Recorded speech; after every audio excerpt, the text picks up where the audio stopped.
Chapter 34-35. It had to be said that Xiao Bao was a very creative child. Every child's invitation card wasn't monotonous or rigid. For example, Xiang'er once said that she wanted to live in a dreamy castle with a large back garden filled with flowers.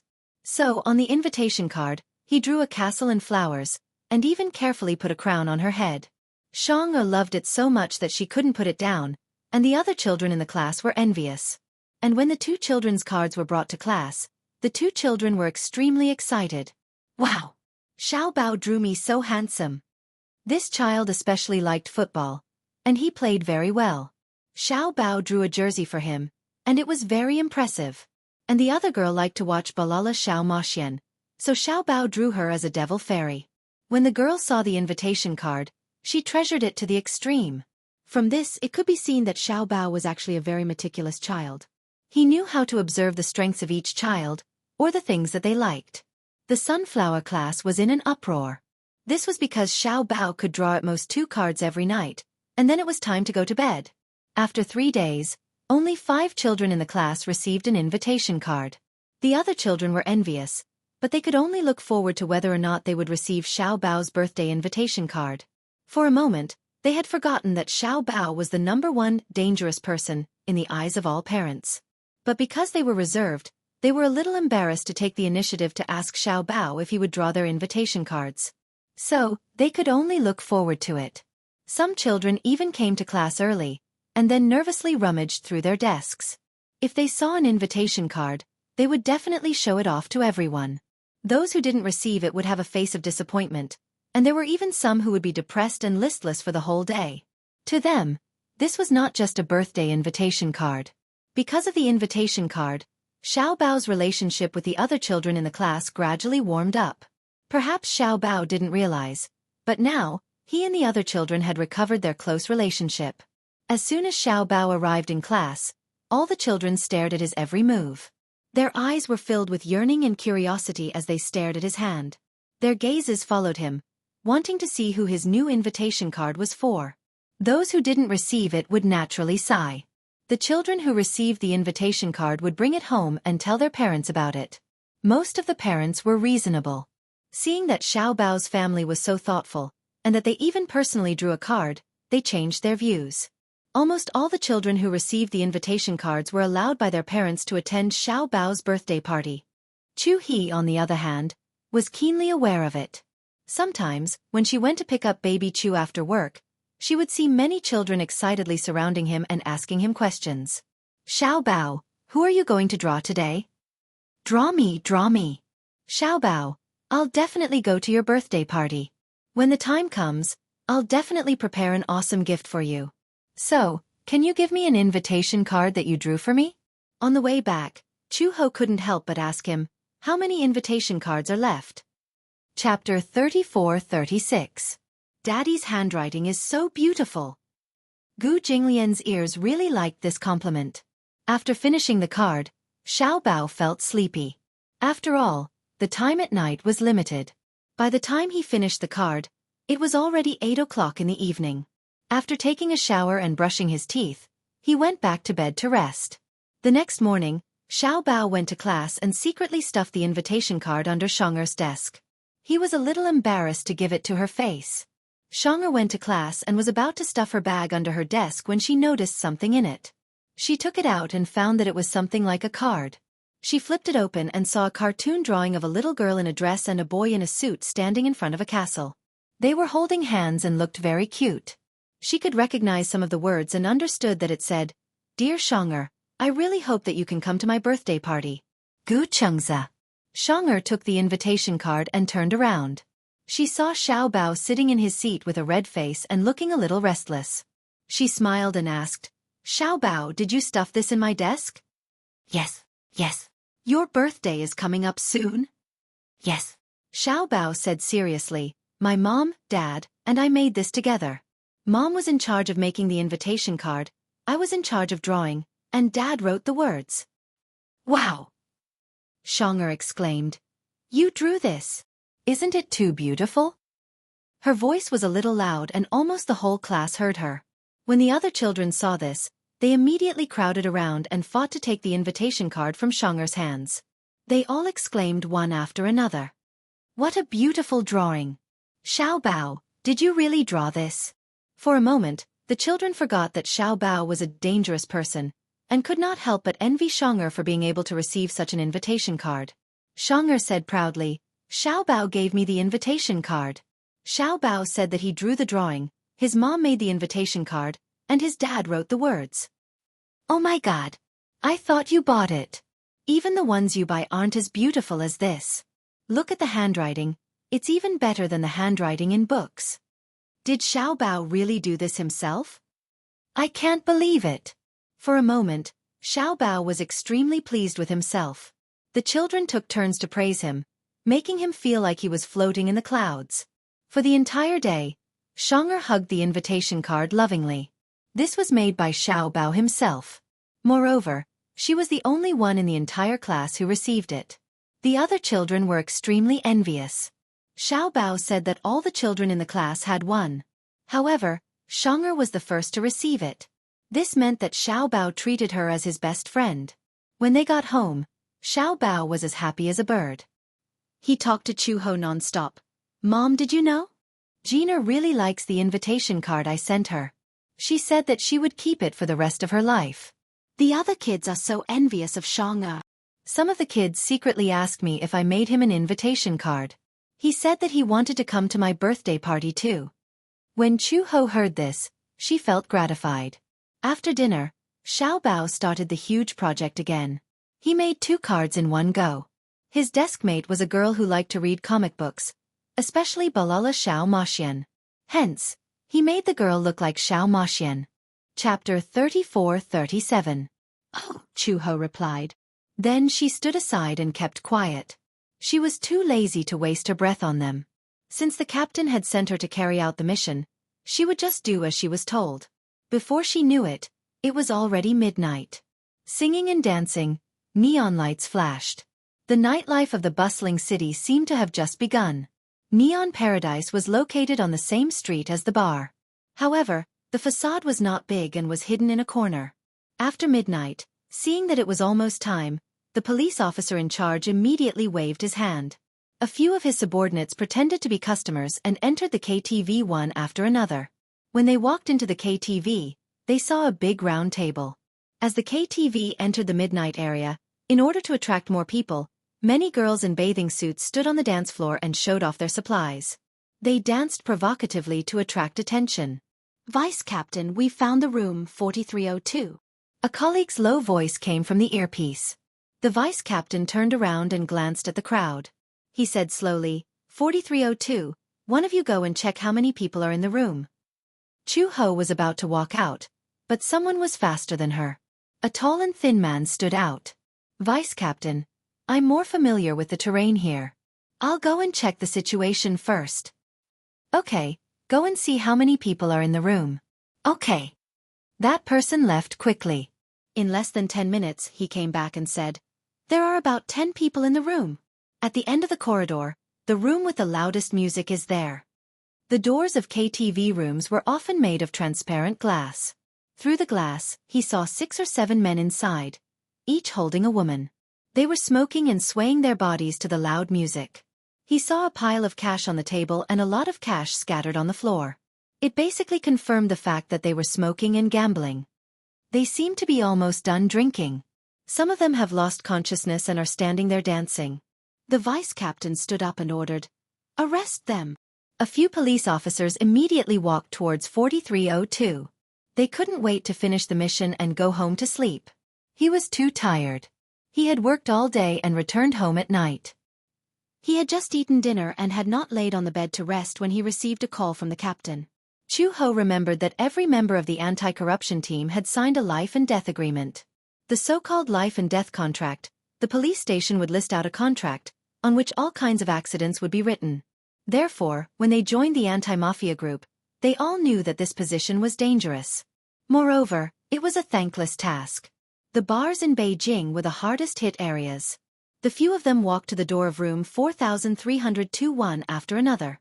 2 on the left and 2 on the right. They stood at the door, waiting for the right opportunity. Chu Ho finally lost his patience. If they continued to wait like this, How long would it take? It was just catching a few criminals. Was there a need to waste so much effort? She walked to the door, and before the police officers could react, they watched her raise her foot and kick the door open. The sudden loud noise frightened everyone in the room. This was especially true for the women. They were so frightened by this huge commotion that their faces turned pale. A few police officers were secretly angry at her for acting rashly. They gritted their teeth in hatred. This newbie only knew how to delay and regret. Why did she have to beat the grass and scare the snake? Chapter 34-38.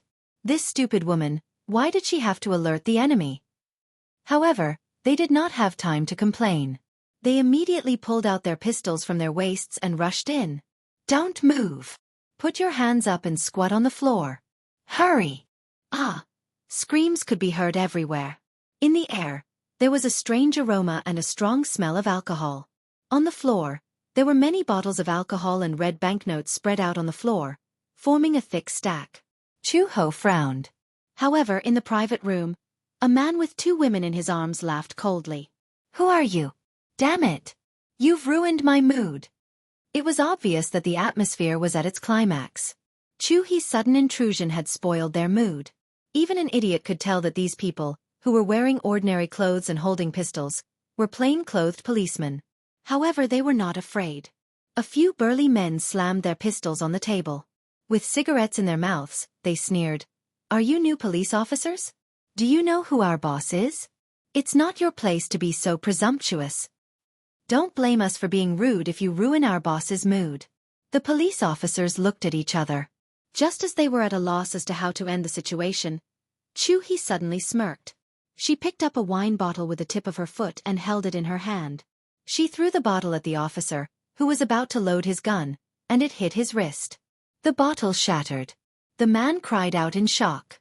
His wrist shook and the pistol fell to the floor. The man cursed and immediately bent down to pick it up. Chu-hee, on the other hand, was quick to react. With a kick on the stairs, she leaped into the air and landed a dashing flying kick on his nose. Ugh! The man groaned. Due to the huge inertia, he flew a few meters away. Everyone was dumbfounded. Chu-ho's kick was too cool. They did not expect her to be so strong when she was so skinny. One had to know that this man was so tall and sturdy, yet he was sent flying by her kick. While everyone was still in a daze, Chu-ho casually grabbed the gun and loaded it in half a second. She glanced around the room and shouted, "Put your hands on your head and squat on the ground. Don't move." A middle-aged man, who was surrounded by a crowd of people and looked like a boss, slammed the table angrily and stood up. He pointed at her nose and scolded, "Who do you think you are? How dare you behave so atrociously in my territory? Are you trying to show off to me?" Chu-ho didn't have the patience to listen to his nonsense. He flipped over to the table, picked up the wine bottle, and smashed it toward his face. Only a clang sound was heard. In the next second, there was the sound of a wine bottle shattering. The bottle exploded on the man's face, and his nose was broken by her. Everyone was even more dumbfounded. F***CK, you F***King B***Tsich, how dare you hit me? The man covered his bleeding nose, pointed at Chu-ho and shouted, "Go!" A group of men rushed toward Chu-hee in a hubbub. Clang, crash, clang, clang, clang, clang. 2 minutes later, a few police officers looked at the mess on the floor in shock. In just a moment, the man who was sitting on the sofa was rolling on the floor in pain. Chapter 34-39. There were so many men, but this woman had taken care of them all by herself. The police officers were in disbelief. Chu-ho looked around and saw her colleagues behind her looking as if they had seen a ghost. She frowned. "What are you all standing there for?" It was only after she had spoken that everyone came to their senses. "You. Where are the handcuffs?" Chu-ho said angrily. "Cuff them up." Oh. The police officer was shocked and immediately took out the handcuffs to tie them up one by one. When he called the captain to report to him, he was still waiting anxiously at the police station for news. After all, the target of this operation was an underworld organization with a strong background in the city. They specialized in selling drugs and had a group of prostitutes under them who were involved in sex trafficking. The anti-mafia team had been watching them for a long time and had been waiting for an opportunity to take action. They were worried that some of their colleagues would be injured in this operation. They were especially worried about Chu Ho. She was a woman, and although she had skills, but, just as the captain was thinking about this, his cell phone rang. He was shocked. It had not been long since they took action. Could it be? What had happened? He picked up the phone in fear. It was Chu Ho's voice. "Captain, we're about to pack up." "Pack up?" The captain furrowed his brows. "They ran away?" "They're on the way back to the police station. We've caught them and are about to bring them back for interrogation." The captain opened his mouth wide in shock. He looked as if he had seen a ghost. So fast. That was too fast. He could not believe it. However, when Chu Ho and a few other police officers brought the 15 suspects back to the police station, the captain finally believed it. Originally, the few experienced police officers in the anti-mafia team looked down on Chu Ho. She was just a woman, yet she was in the anti-mafia team.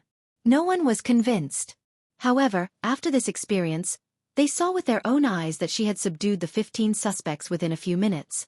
Especially her outstanding skills, it was simply shocking to the point that people's eyeballs almost popped out. At this moment, the others were completely convinced. You really could not judge a book by its cover. Just by looking at her appearance, it was hard to imagine that Chu He's weak body contained so much energy. How did she do it? This woman's background was not simple.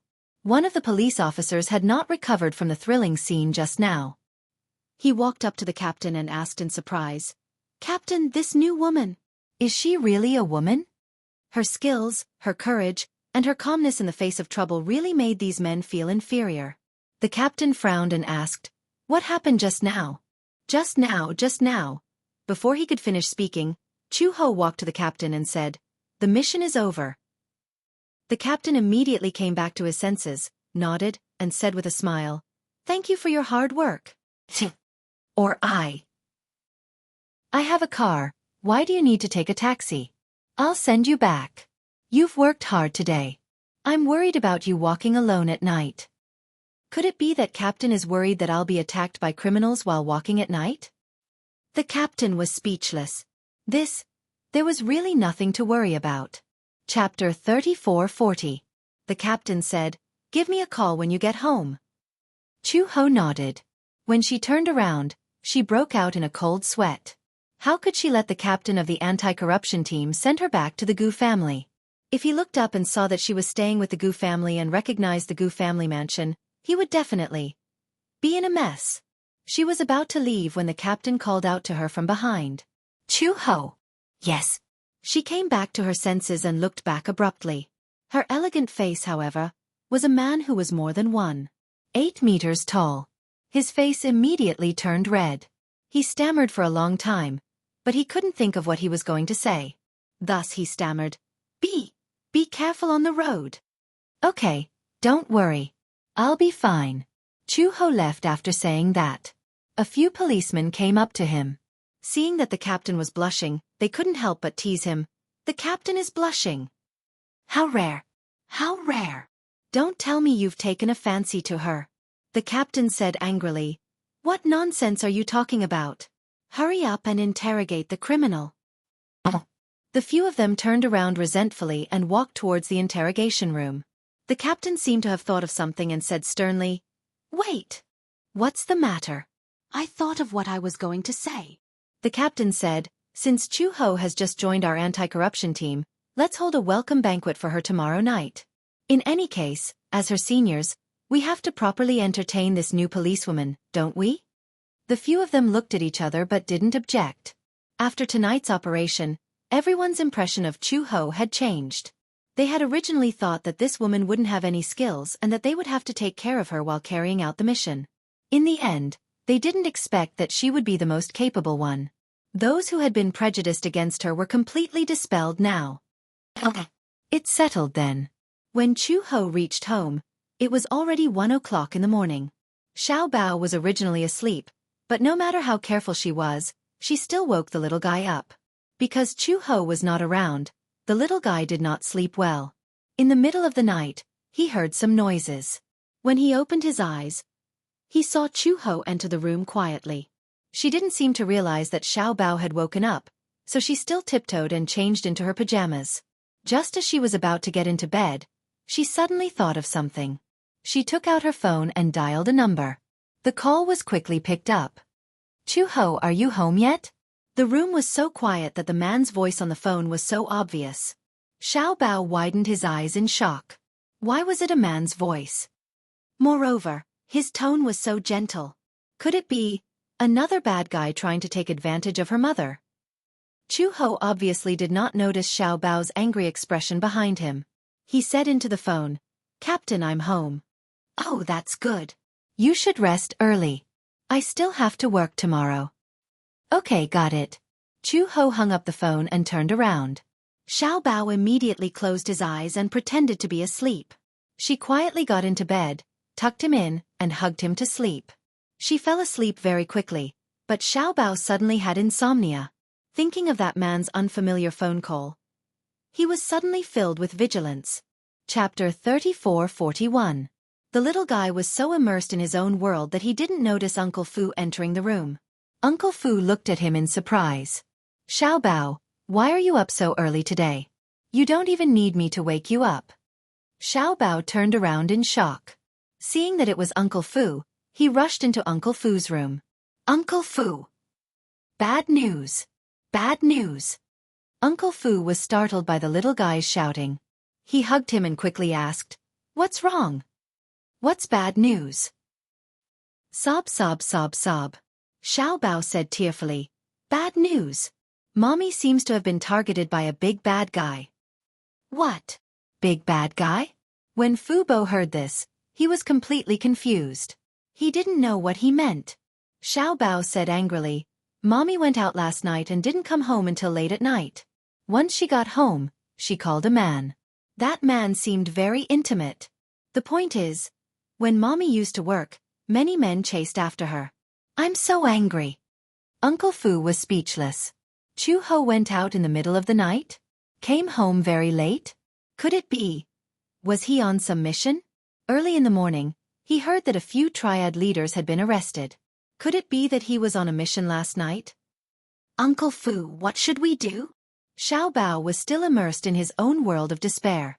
He tugged at the corner of his shirt and cried, "What if Mommy gets chased away by other men?" "No, Xiao Bao, don't cry. No. I want to find Daddy." Xiao Bao pushed Uncle Fu away and ran upstairs. Uncle Fu saw this and immediately chased after him in fear. "No. Xiao Bao, Master is still sleeping." He chased Xiao Bao all the way upstairs and saw Xiao Bao rushing into Gu Jinglian's bedroom. He pushed the door open and barged in. When Uncle Fu saw this, his heart nearly jumped out of his chest. Could it be that this fellow had not experienced his master's terrible temper when he woke up? The old master had slept very late last night. As a result, he was disturbed by this child early in the morning. He would definitely be angry. Uncle Fu immediately rushed into the room, only to see Xiao Bao walking into the bedroom. He climbed onto Gu Jinglian's bed with his hands and feet and threw himself onto a certain sickly devil who was sleeping. Dad, wake up. Something bad has happened." Xiao Bao held Gu Jinglian's face and shouted into his ear. She slapped his face with her little hands to force him to wake up. Gu Jinglian had been sleeping soundly, but Xiao Bao's high-pitched voice woke him up. "Don't, my little ancestor." Uncle Fu, who was behind him, was so frightened that his legs almost turned to jelly. He was about to go forward to stop him when he saw that Gu Jinglian was still frowning and did not open his eyes. Xiao Bao grabbed Gu Jinglian's collar again and shook him forcefully. "Dad, wake up. Something bad has happened." Uncle Fu rushed to the bed anxiously. He was about to carry Xiao Bao away when his hands touched Xiao Bao's body. However, he saw a certain devil slowly sit up on the bed. Uncle Fu was speechless. It was over. The devil said, "Who allowed you to enter my room?" Gu Jinglian lowered his head. His slightly messy fringe covered his eyes. Although his voice was not loud, it was very deep and rich, containing a certain kind of heart-palpitating warmth. Chapter 34-42. Gu Jinglian raised his head and opened his eyes. Because he was not fully awake, his eyes were bloodshot. At first glance, he looked like a demon king, scarlet red. It was as if a storm of blood was brewing in the depths of his eyes. Who told you to disturb my sleep? He opened his mouth again and questioned coldly. Uncle Fu was so frightened that his teeth chattered. Xiao Bao did not seem to be afraid of him and cried, "Dad! Last night, Mom seemed to have gone out on a date with another man and came back very late. What should we do? What if Mom gets chased away by another man?" "Dad, why are you not like a man at all? Mom is about to be kidnapped and you're still in the mood to sleep in bed. If Mommy finds me a stepfather, and you find me a stepmother, Xiao Bao won't be able to live anymore. I don't care. Dad, you have to win Mom's heart within a month. Otherwise, boo-hoo. Xiao Bao will jump down from the second floor and end it all."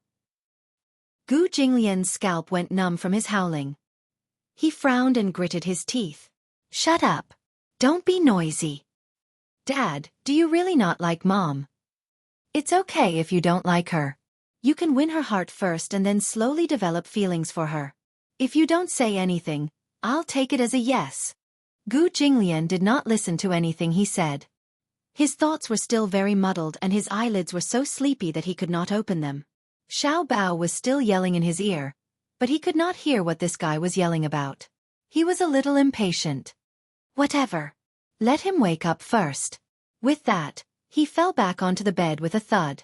Uncle Fu was surprised. Master did not kick Xiao Bao off the bed unexpectedly. For some reason, his temper seemed to have been restrained. Could it be? Uncle Fu, Dad agreed. Xiao Bao clapped his hands happily. The corner of Uncle Fu's lips twitched as black lines appeared on his face. "Which ear of yours heard Master agree? A verbal promise doesn't count."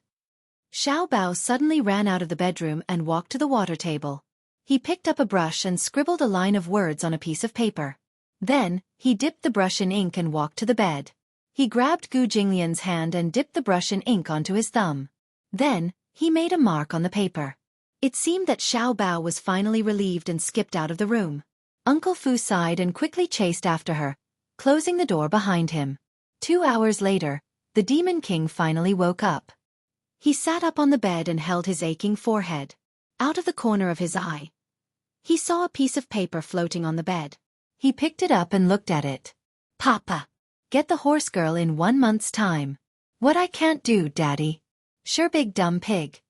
The words were misspelled and the handwriting was a mess. It was simply scribbling. Gu Jinglian finally understood it. Daddy promised to get Mommy in 1 month. If he couldn't do it, Daddy would be a big dumb pig. The great Demon King was dumbfounded. What was going on? There was a fingerprint on it. It looked like... Gu Jinglian compared it seriously. It was actually his. When did he make a mark? He did not even know? Also, when did he agree to such a thing? It was simply ridiculous. He did not even need to think about whose handwriting this was. Chapter 34-43. Uncle Fu walked in and saw Gu Jinglian holding a piece of paper. He was so angry that his face was ashen. He walked in and took a look. When he saw what Xiao Bao had written, he couldn't help but chuckle. "This guy is too."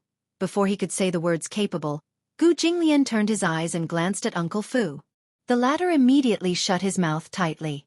Old Master's gaze was too scary. It almost strangled him. Gu Jinglian held the piece of paper and asked Uncle Fu, "When did he write this?" "Probably in the morning.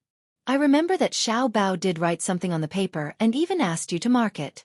After he said this, Gu Jinglian finally remembered. Early in the morning, there was indeed a voice that bombarded his ears. He was a light sleeper. It was a habit of many years. Even when he was sleeping, he was alert. Unless he was especially tired, he wouldn't sleep so soundly. Moreover, he didn't guard against Xiao Bao at all. Hence, he was only focused on sleeping at that time and didn't hear what the little guy was shouting about. Now that he thought about it, Gu Jinglian was speechless. This guy.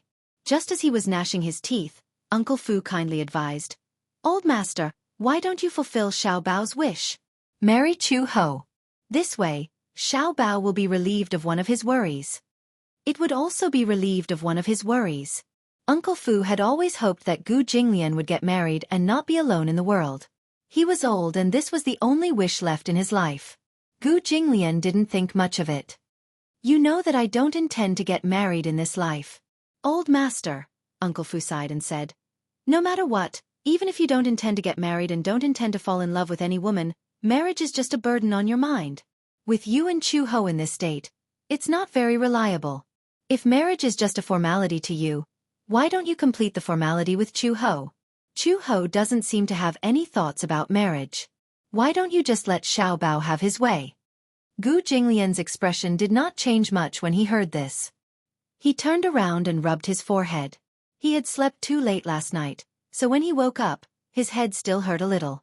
Uncle Fu said, Master, why don't you seriously consider my proposal? Marriage was just a piece of paper.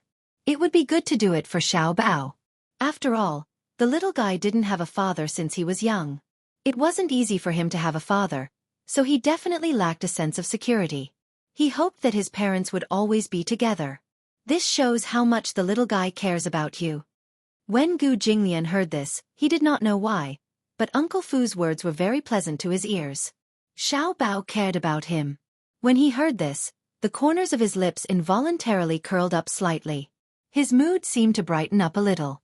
At night, when Xiao Bao came back, he immediately ran to Gu Jinglian's study. Daddy, I'm back. Gu Jinglian had just carried him and sat him on his lap when he heard the little guy ask, Daddy, can you win Mommy's heart in a month's time? Gu Jinglian was speechless. His lips twitched. Why should I win her heart? You promised. Xiao Bao pretended to take out a piece of paper from his pocket. It was actually folded and unfolded. It was exactly the same as the agreement he had seen on the table in the morning. Gu Jinglian was stunned. This guy actually knew how to make 2 copies of the agreement? Chapter 34-44. Because I was afraid that Daddy would go back on his word. That's why I kept a copy. Sometimes, this little thing was quite astute. He had indeed thrown that piece of paper into the trash can. He didn't expect this child to be so serious that he even prepared a copy. Xiao Bao patted the paper and pointed at the place where he had stamped and said, No. Daddy, look, this is your handprint. You stamped it yourself. Don't try to cheat. When did he personally stamp it? It was clearly this sneaky fellow who had secretly stamped it while he was unconscious, okay? This agreement doesn't count. Gu Jinglian reached out to snatch it away, but Xiao Bao was even faster. He carried the paper behind his back and looked at him warily. Daddy, are you a big stupid pig? You can't even do something like this. You must have been a big stupid pig in your previous life and then reincarnated. He couldn't argue with a child. He couldn't argue with a child. He couldn't argue with a child. As if chanting a spell, Gu Jinglian repeated these words several times in his heart. Only then did he calm down. He pinched Xiao Bao's cheek and said through gritted teeth, If I'm a big stupid pig, then what about you? A little stupid pig? If Uncle Fu was here, he would definitely be scared out of his wits. Gu Jinglian was used to being mature and steady. Now, he was seriously debating such a childish question with a child of a few years old. No way. Xiao Bao put his hands on his hips and said arrogantly, I'm a genetic mutation genius. You are indeed a genetic mutation. Daddy is so smart. How can you be so stupid? Xiao Bao heard this and said angrily, How dare you call me stupid? Reflect. Reflect your reflection. Rebound, rebound, rebound. Reflect your reflection, reflect your reflection. Reflect. Xiao Bao's eyes were spinning.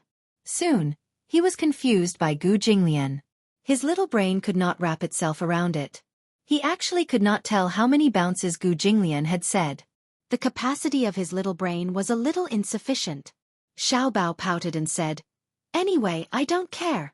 Anyway, since Dad promised me something, he must do it. Otherwise, Daddy is a big stupid pig. Xiao Bao wanted to matchmake Gu Jinglian and Chu Ho. In the end, when Chu Ho returned home and was about to finish his meal, Xiao Bao had already taken action. At the dining table, Gu Jinglian and Chu Ho sat opposite each other. Xiao Bao sat in the middle. During the meal, Gu Jinglian did not say a word and ate quietly. It was the same for Chu Ho. Xiao Bao raised his head and looked at Gu Jinglian and then at Chu Ho. Suddenly, he reached out his chopsticks, picked up a piece of red braised pork from the plate, and placed it in Chu Ho's bowl. Chu Ho looked up in surprise, but heard Xiao Bao say, Dad asked me to give this to you. Dad said that Mom is too skinny and needs to eat more meat to gain more weight. He was definitely up to something. Gu Jinglian narrowed his eyes gloomily. When did he say something like that? Chu Ho looked at the red braised pork in her bowl and then looked at Gu Jinglian in confusion. Was she deaf? She did not hear Gu Jinglian say that either.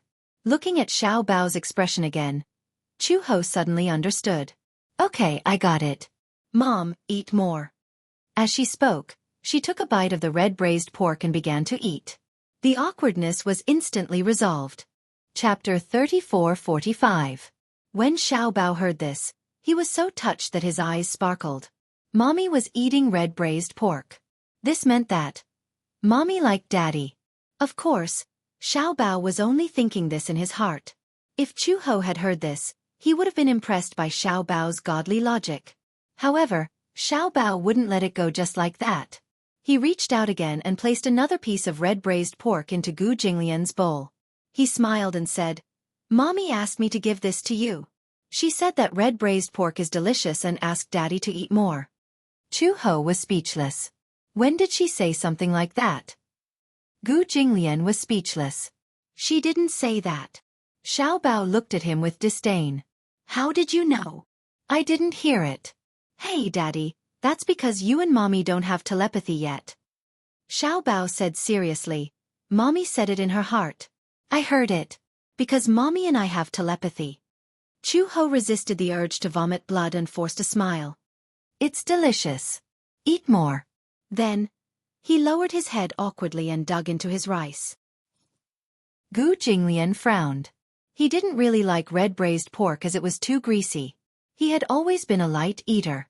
However, just as he was about to put the red braised pork aside, he saw Xiao Bao looking at him with sparkling eyes, as if waiting for his evaluation. Gu Jinglian bit down on the red braised pork.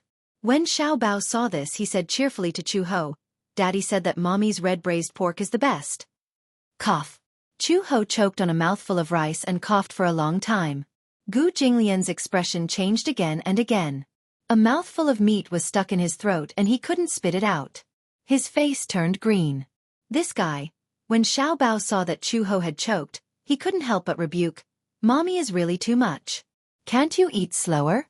No one's fighting with you. As he said this, he scooped a bowl of soup for her and pushed it in front of her. Drink some soup. Chu Ho picked up the bowl awkwardly and carefully drank a few mouthfuls of soup before swallowing the rice. She cleared her throat and picked up the bowl again. When she saw that Gu Jinglian had already silently eaten the red braised pork, she couldn't help but be stunned. She remembered that this man seemed to hate such greasy meat. He had never eaten red braised pork before. Unexpectedly, he had eaten the whole piece. It wasn't easy. Suddenly, Mommy hua, Mommy eat mommy eat mommy eat. Ha! Chu He looked as if she had seen a ghost. You're sleeping alone? Yes. Little Treasure nodded solemnly and said, because my teacher said that when I grow up, I have to learn to be independent. Mama momanen. He looked so ambitious that Chu Ho didn't want to discourage him, so she nodded and said, sleeping alone is good too. Gu Jinglian glanced at him meaningfully and suddenly had a bad feeling. He had a feeling that this little guy was brewing something in his heart. He couldn't help but suspect the real purpose of his so-called independence. When it was time to sleep, Gu Jinglian's premonition was confirmed. Gu Jinglian had just finished showering and walked to the study when Xiao Bao hooked his finger at him mysteriously. Daddy, come here. He walked to the door and asked curiously as he wiped Mommy's wet hair with a towel, what's wrong? Chapter 34-46. As Xiao Bao spoke, he took Gu Jing's hand and walked towards his room. Finish writing for me. Gu Jinglian's eyelids suddenly twitched violently. When they reached Xiao Bao's room, the little guy pushed him into the study. There were a few invitation cards on the table. He said to him, you can start writing. As he spoke, he suddenly hugged his favorite toy and pillow in his arms and walked towards the door. Gu Jinglian looked at his back. Where are you going? Xiao Bao didn't even turn his head as he replied, didn't I say? From today onwards, Xiao Bao wants to sleep alone, so Xiao Bao wants to sleep in another room. Uncle Fu had already vacated the guest room and laid out the blankets. Gu Jinglian's eyelids twitched even more violently. He said in a low voice, Wait! However, he heard a bang. Xiao Bao had already locked the door from the inside. Before Gu Jinglian could react, he keenly heard a click. It sounded like the door was locked from the outside. His expression froze. He immediately walked to the door and frowned. However, he saw that the door was really locked from the outside. What was he up to now? Why did he lock him in this room? Gu Chengza. Xiao Bao, who was hugging a pillow outside the door, couldn't help but shiver when he heard such a low voice. He felt a little scared. However, on second thought, he had to do this for his mother. Xiao Bao clenched his little pink fists and shouted at Gu Jinglian in the room. Daddy, you'll be sleeping in this room tonight. Didn't Xiao Bao say that he wanted to sleep alone? Mommy is afraid of the dark, so I'll have to trouble you to accompany Mommy. Heh. With that, the little guy ran away like a wisp of smoke. What? Separated by a door, Xiao Bao's speech was slurred. He spoke too quickly, and Chu Yunsheng couldn't hear what he said clearly. However, just as Gu Jinglian was wondering what Xiao Bao wanted to do, the door of the shower room suddenly opened. He looked in the direction of the voice and saw Chu Ho walking out in a bathrobe. As soon as she walked out, she was shocked to see Gu Jinglian standing at the door. Just now, she was taking a shower and drying her hair. The hairdryer covered the sound outside the door. When she walked out, she saw Gu Jinglian standing at the door, but Xiao Bao was nowhere to be seen. Chu Ho asked warily, "Why are you here?" Gu Jinglian calmly turned around and sized her up. Chu Ho was wearing a bathrobe. She had just taken a shower, and her entire body was as clean as jade. She was so beautiful that she didn't seem ordinary. She usually combed her hair up, but now that her hair was loose and draped over her shoulders, she looked very feminine. He had never really looked at her seriously before, and only now did he realize that this woman was actually so beautiful. Seeing that he didn't speak, Chu Ho repeated herself. "Why are you here? Say something." Was he mute? Gu Jinglian said, "What do you think?" Chu Ho was even more confused. What did she think? What did she say? How did she know? Since he was already here, he might as well make the best of it. Gu Jinglian sat down on the sofa. This time, he roughly knew what Xiao Bao was thinking. He wanted to force him to stay in the same room as Chu Ho. This little guy was so young, but he was so scheming that he could even think of such a method. It was really an eye-opener for him. It seemed that he had underestimated him by calling him stupid. This guy was very smart and liked to pretend to be a pig to eat the tiger. Good job, Gu Chengza. In the guest room, a certain little guy who was spreading the blankets suddenly sneezed. Oh. Chapter 34-47. Gu Jinglian sat on the sofa expressionlessly, looking calm and composed. When Chu Ho saw that Xiao Bao wasn't in the room, she couldn't help but find it strange. This rascal was still in the room just now. She took a shower first and instructed him to make the bed. Obviously, Chu Ho didn't take Xiao Bao's suggestion that he wanted to be independent and sleep alone to heart. Xiao Bao was so afraid of the dark. Even if he wanted to sleep alone, he needed someone to coax him to sleep before he left quietly. Sleep alone? He couldn't sleep at all. She had only taken a shower, but where was he now? How could he have disappeared? She asked. Where's Xiao Bao? Gu Jinglian looked at the door. Chu Ho followed his gaze and looked at the door. She suddenly felt strange and immediately walked over. She reached out to grab the door handle, but the door was locked from the inside. It was actually locked from the outside. She was extremely surprised. She turned around and looked at Gu Jinglian in astonishment, but heard him say calmly, "It's your son's doing." When Chu Ho heard this, she immediately realized what was going on. At the same time she said indignantly, "It's your son too." Gu Jinglian raised his eyebrows and didn't say anything. Chu Ho slammed the door and said sternly, "Xiao Bao." Outside the door, no one answered for a long time. Xiao Bao was no longer outside the door. Chu Ho was a little angry. What was this rascal trying to do? Why did he do that? Why did he lock us in a room? Gu Jinglian looked up at her again. For a moment, his deep, phoenix-like eyes were filled with unfathomable emotions. She could not see clearly or understand what was brewing in his eyes. He suddenly started to seriously consider Xiao Bao's suggestion. Hence, at this moment, he was deliberating on how to say it. However, just as he spoke, Chu Ho Yu, the next second, he was interrupted by the ringtone of a cell phone. Chu-ho followed the sound and looked at the bed. He saw his phone vibrating and ringing loudly. As she dried her hair, she walked to the bedside and picked up her phone. When she answered the call, the captain's hearty voice came from the other end. Chu-ho, where are you? Come out for supper, we've already made plans. Ah! Chu-ho was confused. Supper? Ah! Didn't I tell you after this morning's meeting? Tonight, the anti-mafia team will have supper together. Treat it as a welcome dinner for you. I see. Chu-ho wasn't interested in supper. If it wasn't for an urgent mission, she wouldn't have bothered to go out in the middle of the night. In addition, she was now trapped in her room by Xiao Bao, so it wasn't convenient for her to go out. She said, I can't go out tonight. Thank you for your kind intentions, Captain and Senior. Let's forget about supper. The captain laughed and said, This is a welcome banquet. How can we forget about it? In our group, this is a rule. It's not considered especially grand. Hee hee. We'll just have some barbecue and beer together. Then, Chu-ho saw that she couldn't refuse and said plainly, Why don't we change it to tomorrow? I really forgot about this today. I'm sorry. Gu Jinglian saw that her tone was gentle, which was rare. When she was on the phone, her face was no longer stiff. He couldn't help but get up and walk slowly towards her. Chu-ho was still holding her phone. Obviously, she didn't realize that he was slowly approaching her. Okay, there's no hurry. Let's set it for tomorrow then, the captain said. Chapter 34-48. Chu-ho smiled and said, Captain, you should rest early too. Wait, Chu-ho. The person on the other end of the line suddenly called her nervously. Chu-ho raised her eyebrows and said in surprise, What's the matter? Is there anything else? The captain smiled and said, I just wanted to ask you how old you are. Girls your age usually have a boyfriend.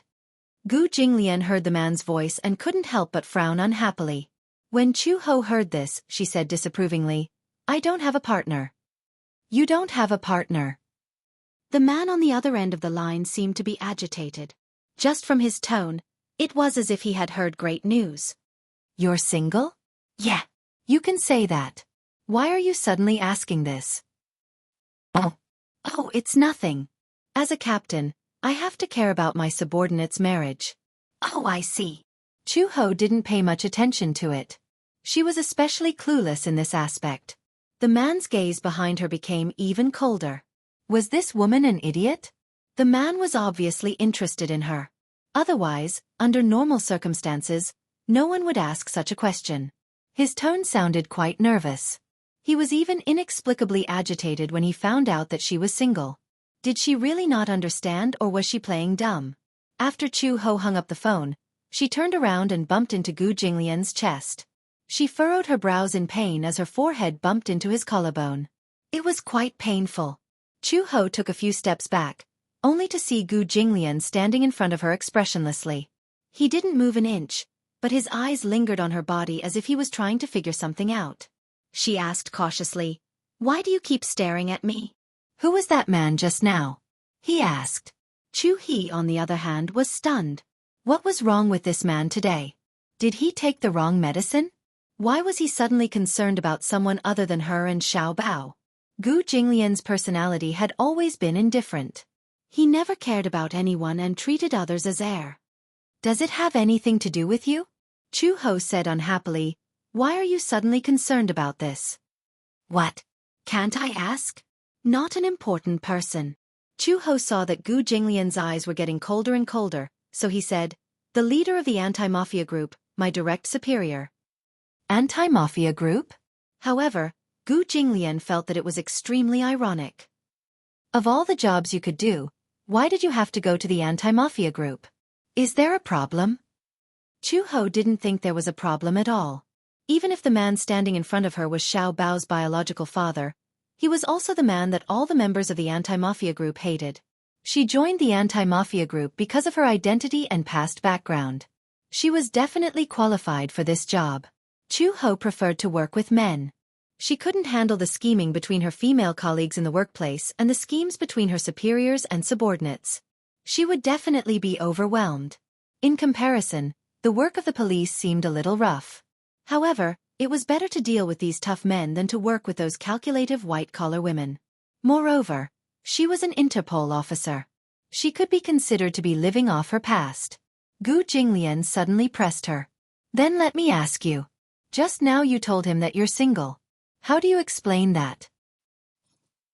Chapter 34-49. How self-righteous was she to ask? Very good.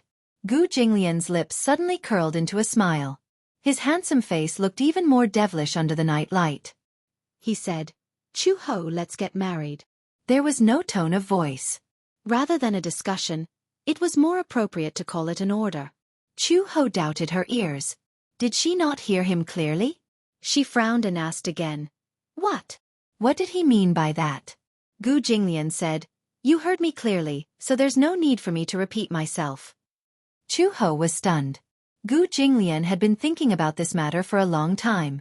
These few days, Xiao Bao was very anxious about the matter between him and Chu Ho. He did not know how much trouble Xiao Bao would cause if he did not marry Chu Ho. He did not have the patience to drag this matter out. Since Xiao Bao was looking forward to it, he might as well fulfill his wish. Previously, he did not believe in marriage because he was certain that he would never fall in love with any woman in this lifetime. Women were femme fatale. The feud between the Gu family and the Mu family was caused by a woman. Therefore, in his eyes, women were like poppies. They could be touched but could not be tainted. However, Xiao Bao had always hoped that he would marry Chu Ho. Perhaps this was just a child's desire for a sense of security. He was worried that if there was no marriage certificate, then one day, his parents would each have a lover and he would feel helpless. Even though Gu Jinglian was certain that such a thing would not happen. However, the little guy did not think so. Then, as a father, if he could not give his son a sense of security, wouldn't he be a failure? That was why he said those words. Chu Ho heard this and felt a little incredulous. I remember that you have expressed your stance before that you do not intend to get married in this lifetime. Why are you regretting it now? Gu Jinglian said expressionlessly, Since marriage is just a formality to both of us, then since we're getting married, and your baby Chu's biological mother, you're the most suitable candidate for marriage. Chu Ho was speechless when she heard this. She said speechlessly, So you really don't take marriage seriously. Gu Jinglian took another step closer to her and said in a low voice, Xiao Bao is forcing me to pursue you within a month. Once he lowered his voice slightly, it became an incomparably mellow voice that was filled with magnetism. For a moment, it bewitched her. Chu He came back to her senses and involuntarily took half a step back. When she finally reacted, she came to a realization. Did he say that? Otherwise, why do you think he spent so much effort to lock us in here? No wonder Xiao Bao had behaved so strangely tonight. First, he tried to curry favor with her. Then he threatened to sleep alone and locked her and Gu Jinglian in the same room. So, this was what he had in mind. Chu Ho did not know whether to laugh or cry. What was this? Matchmaking? How could he be so scheming at such a young age? She could not help but wonder if Uncle Fu had been giving him ideas from the beginning to the end. Just as Chu Ho was cursing silently, Gu Jinglian said, When are we going to get the marriage certificate? Chapter 34-50. Marriage is not something that can be settled with just a few words. You sound so casual, as if you're buying groceries at the market. Gu Jinglian asked bluntly, When are you going to rest? Are you free tomorrow? No, I have to go to work. Then the day after tomorrow? I'm free in the afternoon. Gu Jinglian said. Then the day after tomorrow. Chu Ho suddenly smiled and continued to dry his hair. Since you said so, then let's meet at the entrance of the Civil Affairs Bureau in the afternoon. She was also very indifferent to marriage. If it were not for Xiao Bao, she would not have bothered with his request. Although she was surprised that this man had taken the initiative to ask, she was not surprised. She realized that Gu Jinglian really doted on Xiao Bao, and it was not the kind that he showed on the surface. A father's love was more profound than a mother's love. Perhaps, for a man like Gu Jinglian, it was very awkward for him to express his love for Xiao Bao. However, even if it was a small matter, he would still unconsciously show his love for Xiao Bao and protect him. He even indulged him. He did not even dare to imagine that if it had been the Gu Jinglian of the past who had been locked in the room alone, he would have definitely flown into a rage. She should be glad that the person who had locked them in the room was Xiao Bao and not anyone else. Even if it had been Uncle Fu, Gu Jinglian would have flown into a rage. She did not know if Xiao Bao was a lucky child. His father's identity was different from that of ordinary people. Gu Jinglian's birth and background meant that Xiao Bao's future was destined to be extraordinary. She did not know if Xiao Bao would be surprised or afraid when he grew up and found out about Gu Jinglian's identity. However, there was a saying that went, "What is it? When you want to protect the person you love, you have to pick up a weapon. But when you hold a weapon, you cannot hug the person you love." Chu Ho walked to the sofa and said to Gu Jinglian, "It's settled then. The day after tomorrow in the afternoon." The two of them were not people who liked to drag things out. They were not so pretentious about marriage. She would not be like other women who asked for romantic love. She did not ask for two people to love each other in order to be together. Moreover, this was just a matter of form. It was just a process. Gu Jinglian was not surprised by her straightforwardness. This woman was different from ordinary women. She was stubborn and strong, but she did not have the slightest bit of pretentiousness of ordinary girls. This was something that made him feel comfortable. Chu Ho took out a blanket from the wardrobe and walked to the sofa. He spread it out and said to Gu Jinglian without looking back, "I'll have to trouble you to sleep in this room tonight. I'll let you sleep on the bed and I'll sleep on the sofa." Without waiting for Gu Jinglian's response, she lay down on the sofa. The sofa was 2 meters long. She lay down and did not feel restrained. She covered herself with the blanket and got ready to sleep. Gu Jinglian looked at her for a while and then returned to the bed. However, he was not sleepy as he lay on the bed. He turned off the lights and the room was dark. Only the moonlight shone in from outside the window. He sat up and looked at the sofa. He saw Chu Ho wrapped in the blanket and sleeping quietly. She was very quiet when she slept. If not for her light breathing, he would not have felt her presence. He suddenly got out of bed and walked slowly to the side of the sofa. He looked down at Chu Ho's quiet sleeping face. Her beautiful black hair spread out on the pillow like seaweed. Chapter 34:51. It was only when she was asleep that her sharpness was restrained. Gu Jinglian sat down beside her and looked at her casually. Chu Ho was in her dream and did not notice the unusual movements around her. Gu Jinglian was a little stunned. Her vigilance was much lower than before. Or it could be said that she was no longer guarded against him. With her status, she was very vigilant.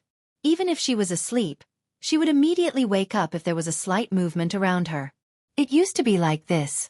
But now, she did not seem to be as wary of him as before. Gu Jinglian could not help but be a little stunned when he realized this. His encounter with this woman was not a coincidence. When he first entered the Gu family, he knew that this woman had a strong background. But at first, he didn't know who she was until she had been by his side for more than a month. According to the investigation report, she was a high-level figure from the Interpol. She was not simple.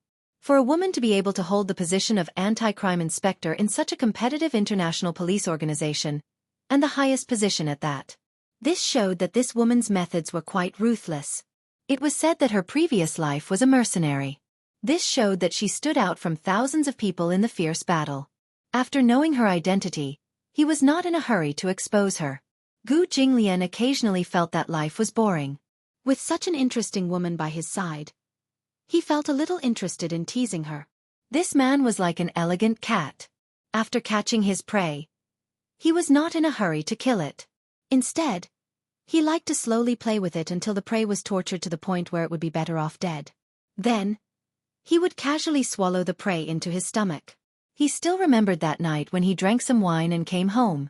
He usually did not have a high tolerance for alcohol, but that day, he unintentionally drank a little too much and was in a slightly tipsy state. Perhaps it was this state that made her realize that it was a once-in-a-lifetime opportunity.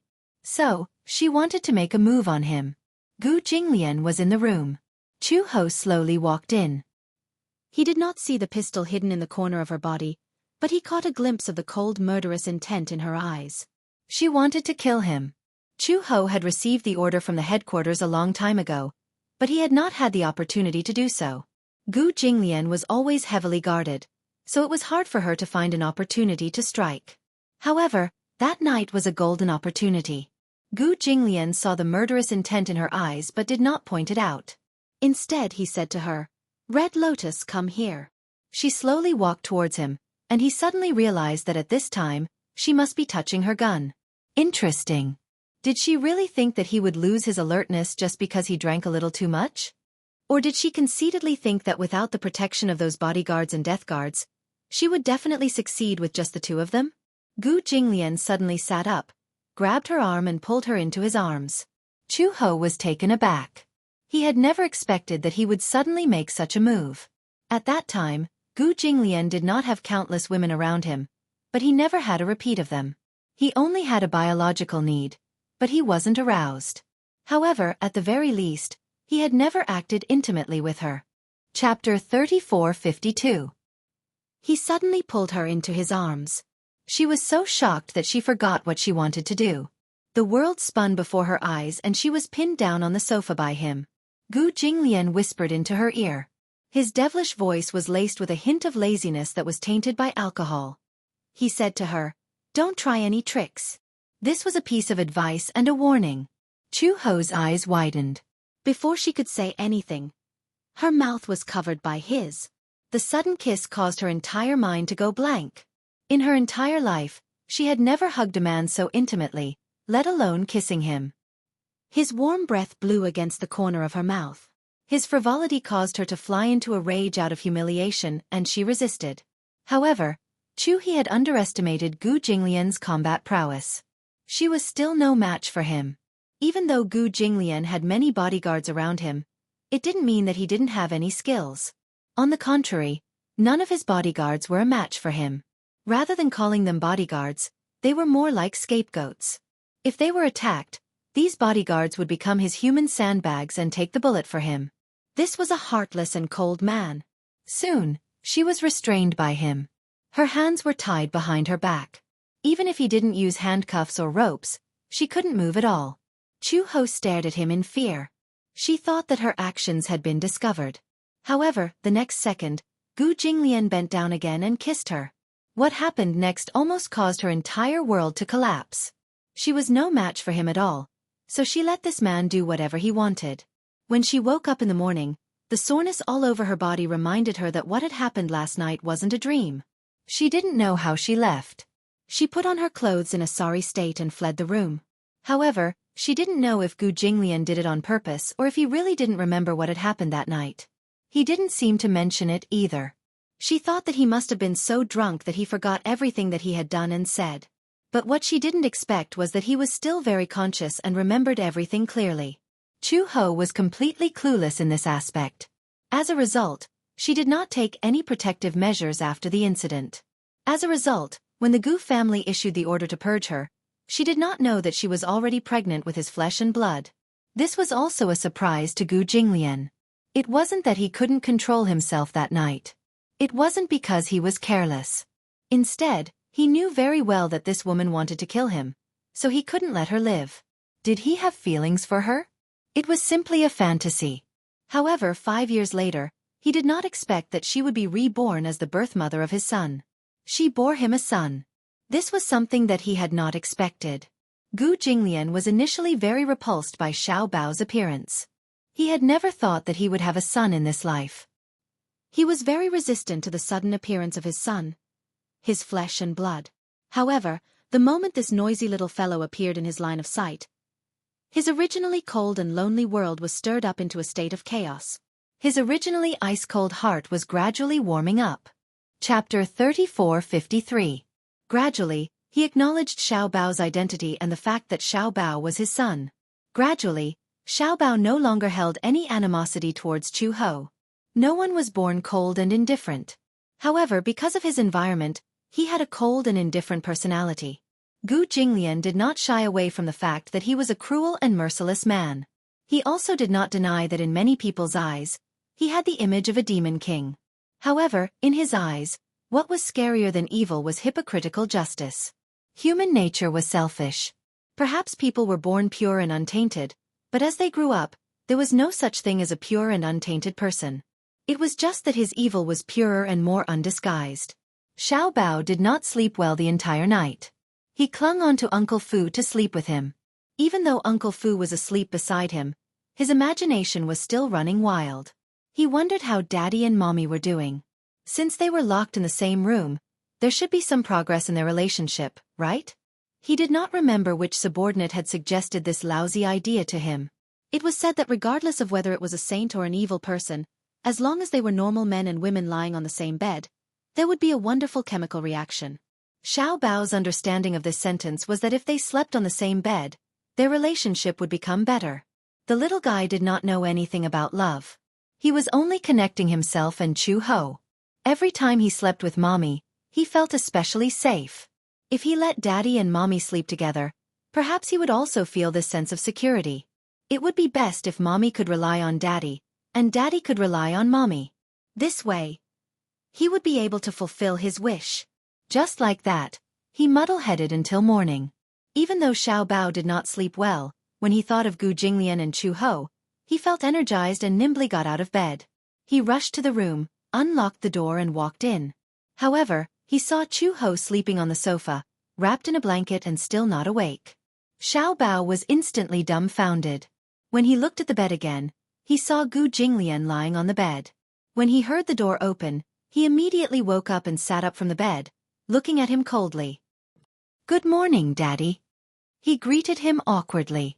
Just as he was about to ask why one of them was sleeping on the sofa and the other on the bed, he caught a glimpse of Gu Jinglian's dangerous gaze from the corner of his eye. He immediately became terrified and quickly escaped.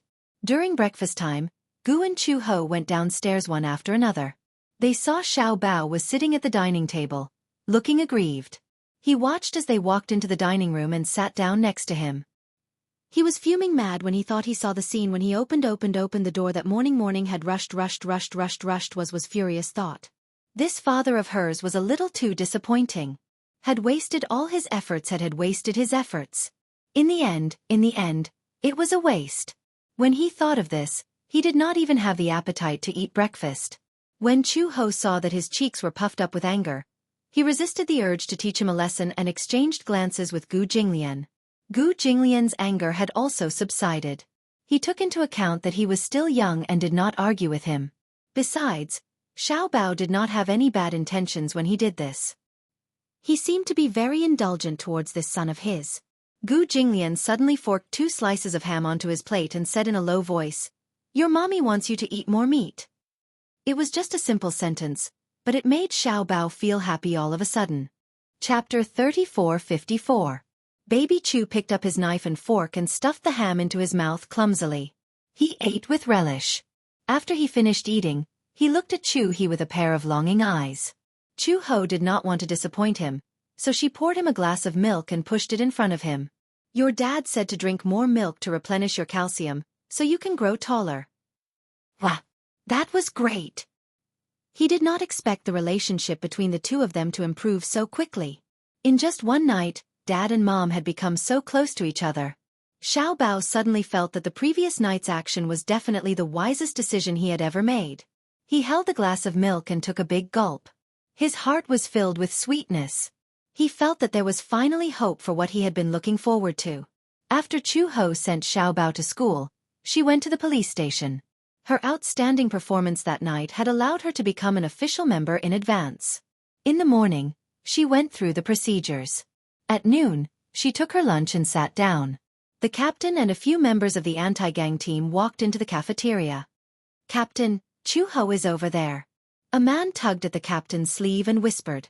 The anti-gang team members had been colleagues for many years. After working together for so many years, they had developed a deep rapport. How could they not know what the captain was thinking about Chu Ho? Their captain had fallen in love with this young lady. However, everyone liked Chu Ho.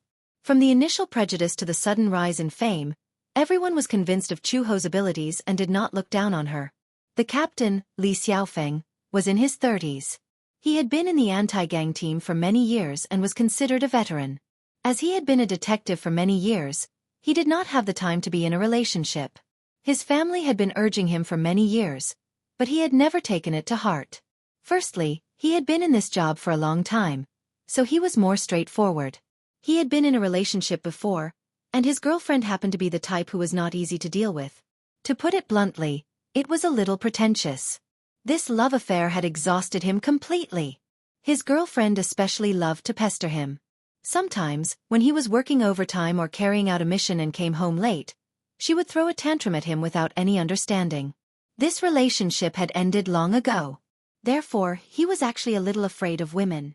However, Chu-ho was different.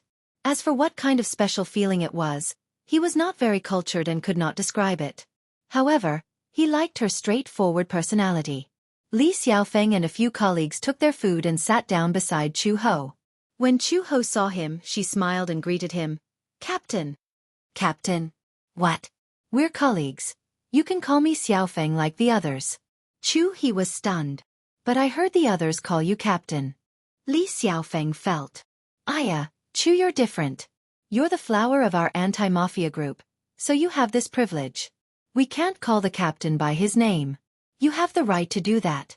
Do you know how envious the other teams are of us? In the past, they said that the anti-gang team was a bunch of old bachelors. Look, now there's a new one. Of course, we have to give you special privileges. Chu-ho was speechless. Alright, how about this? Chapter 3455.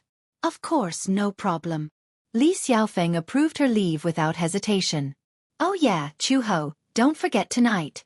We've made an appointment. The anti-mafia team is going to hold a welcome dinner for you. Our budget is limited, so we can't afford to go to a high-class hotel. Let's just drink some beer at the barbecue stall and get to know each other better. Chu-ho nodded. Okay. She was almost done eating, so she said goodbye to the few of them. She stood up, emptied her plate into the recycling bin, and left. Li Xiaofeng was still looking at her back view with infatuation. His gaze was fixed on her, but he couldn't take it away. A young police officer stretched out his hand and waved in front of Li Xiaofeng. Li Xiaofeng finally retracted his gaze and looked at him. What are you doing? We want to ask you what you're doing. You keep staring at her as if your eyes can't see through her. That's right, Captain. Look at your eyes, staring at her. Why don't you chase after her? Captain, you're obviously in love. How is it? Isn't the taste of love sweet? Get lost. Li Xiaofeng scolded. What nonsense are you talking about? Ayo. You're still trying to cover for her? We can all see that you've taken a fancy to her. The others started to jeer. People can lie, but their eyes can't lie. Every time Chu-ho appears, you look like you've lost your soul. Even if we're blind, we can't not see that. Li Xiaofeng blushed instantly.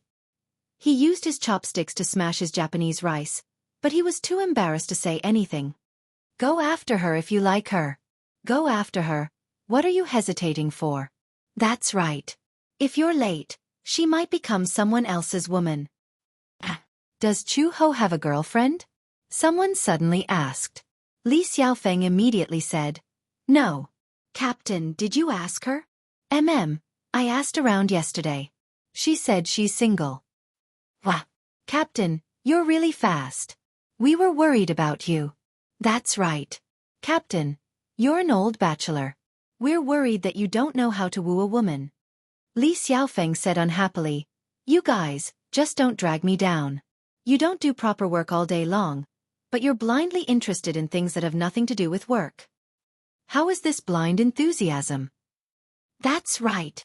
This is an important matter that concerns our captain's life. How can it be called blind enthusiasm? She's so pretty and powerful. She might not even like us, Li Xiaofeng said with some loneliness. I'm just afraid that she won't like me. It's useless even if you work hard. Chasing a woman, what do you mean? If he didn't need to chase after her, what was the point of chasing after her? Captain, you don't have to worry about this. Just focus on chasing after him. We are all your strongest supporters. Li Xiaofeng didn't know whether to laugh or cry. Alright. Hurry up and eat. In fact, it was no secret that Li Xiaofeng was interested in Chu-ho. Other than Chu-ho, the entire anti-mafia team was well aware of it. However, Chu-ho was a taciturn person. She was especially clueless in this aspect. Hence, she only treated Li Xiaofeng's excessive concern for her as a senior's enthusiasm for a junior. Before she got off work that night, Li Xiaofeng specially reminded her of the activities that night. Chu-ho repeatedly said, I'll take it to heart. Chapter 3456. Perhaps he had been enlightened by the invitation card not long ago, But Xiao Bao's talent in craftsmanship was slowly being revealed. Just as he finished, Uncle Fu came to call them for dinner. Chu Ho had just accompanied Xiao Bao downstairs and sat down opposite Gu Jinglian when she suddenly remembered something and put down her chopsticks. Xiao Bao saw this and was puzzled. He asked, "Mom, why did you put down your chopsticks?" "I'm not eating. I have an event at 8 o'clock." As Chu Ho spoke, she raised her hand to look at her watch. It was getting late and they should get ready to leave. Gu Jinglian looked up when he heard this. He seemed to remember that a man had called to ask her out last night. Even though he vaguely knew that it was about this, he pretended to ask casually, "What event?" "A colleague is treating us to a meal. He said it's a welcome dinner." As Chu Ho spoke, she patted Xiao Bao's head and said, "It's almost 8 o'clock. Mom is getting ready to leave. I might be back late tonight, so you should sleep early tonight. You don't have to wait for Mom." Before Xiao Bao could say anything, he saw Chu Ho stand up and say a few words to Uncle Fu before she took her bag and left. She completely ignored Gu Jinglian and did not even greet him. Gu Jinglian was feeling depressed when he suddenly felt a little hoof stomp on his foot. He frowned and looked at Xiao Bao, only to see him glaring at him with an exasperated expression. "Dad, you're such a big idiot. You're such a big idiot." Gu Jinglian's expression darkened and he almost lost his temper. "Why are you throwing a tantrum at me?" "Mom must have gone on a date with the other uncles." Xiao Bao was eager to see the world burn. He did not realize that his words were undoubtedly fanning the flames. "Dad, why aren't you stopping her? If the other uncles really catch up with her, we'll see how you cry while hugging your blanket." When Uncle Fu heard this, he could not help but smile coldly. Just imagining Gu Jinglian hugging his blanket and crying made him very amused. Gu Jinglian's face immediately turned ashen. Who's hugging the blanket and crying? In short, Dad is too useless. I've helped you so much.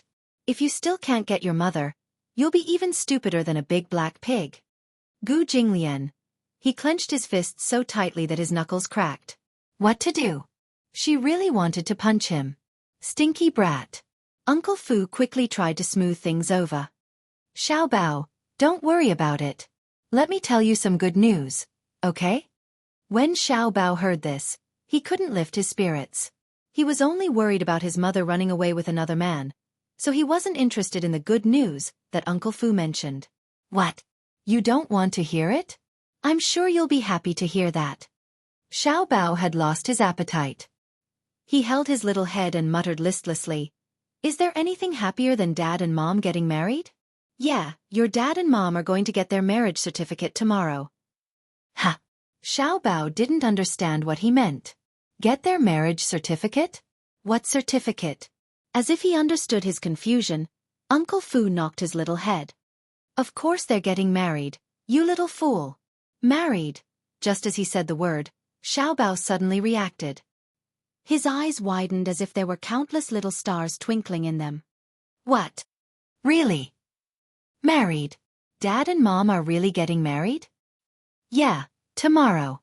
Uncle Fu was also infected by Xiao Bao's cheerful mood and smiled.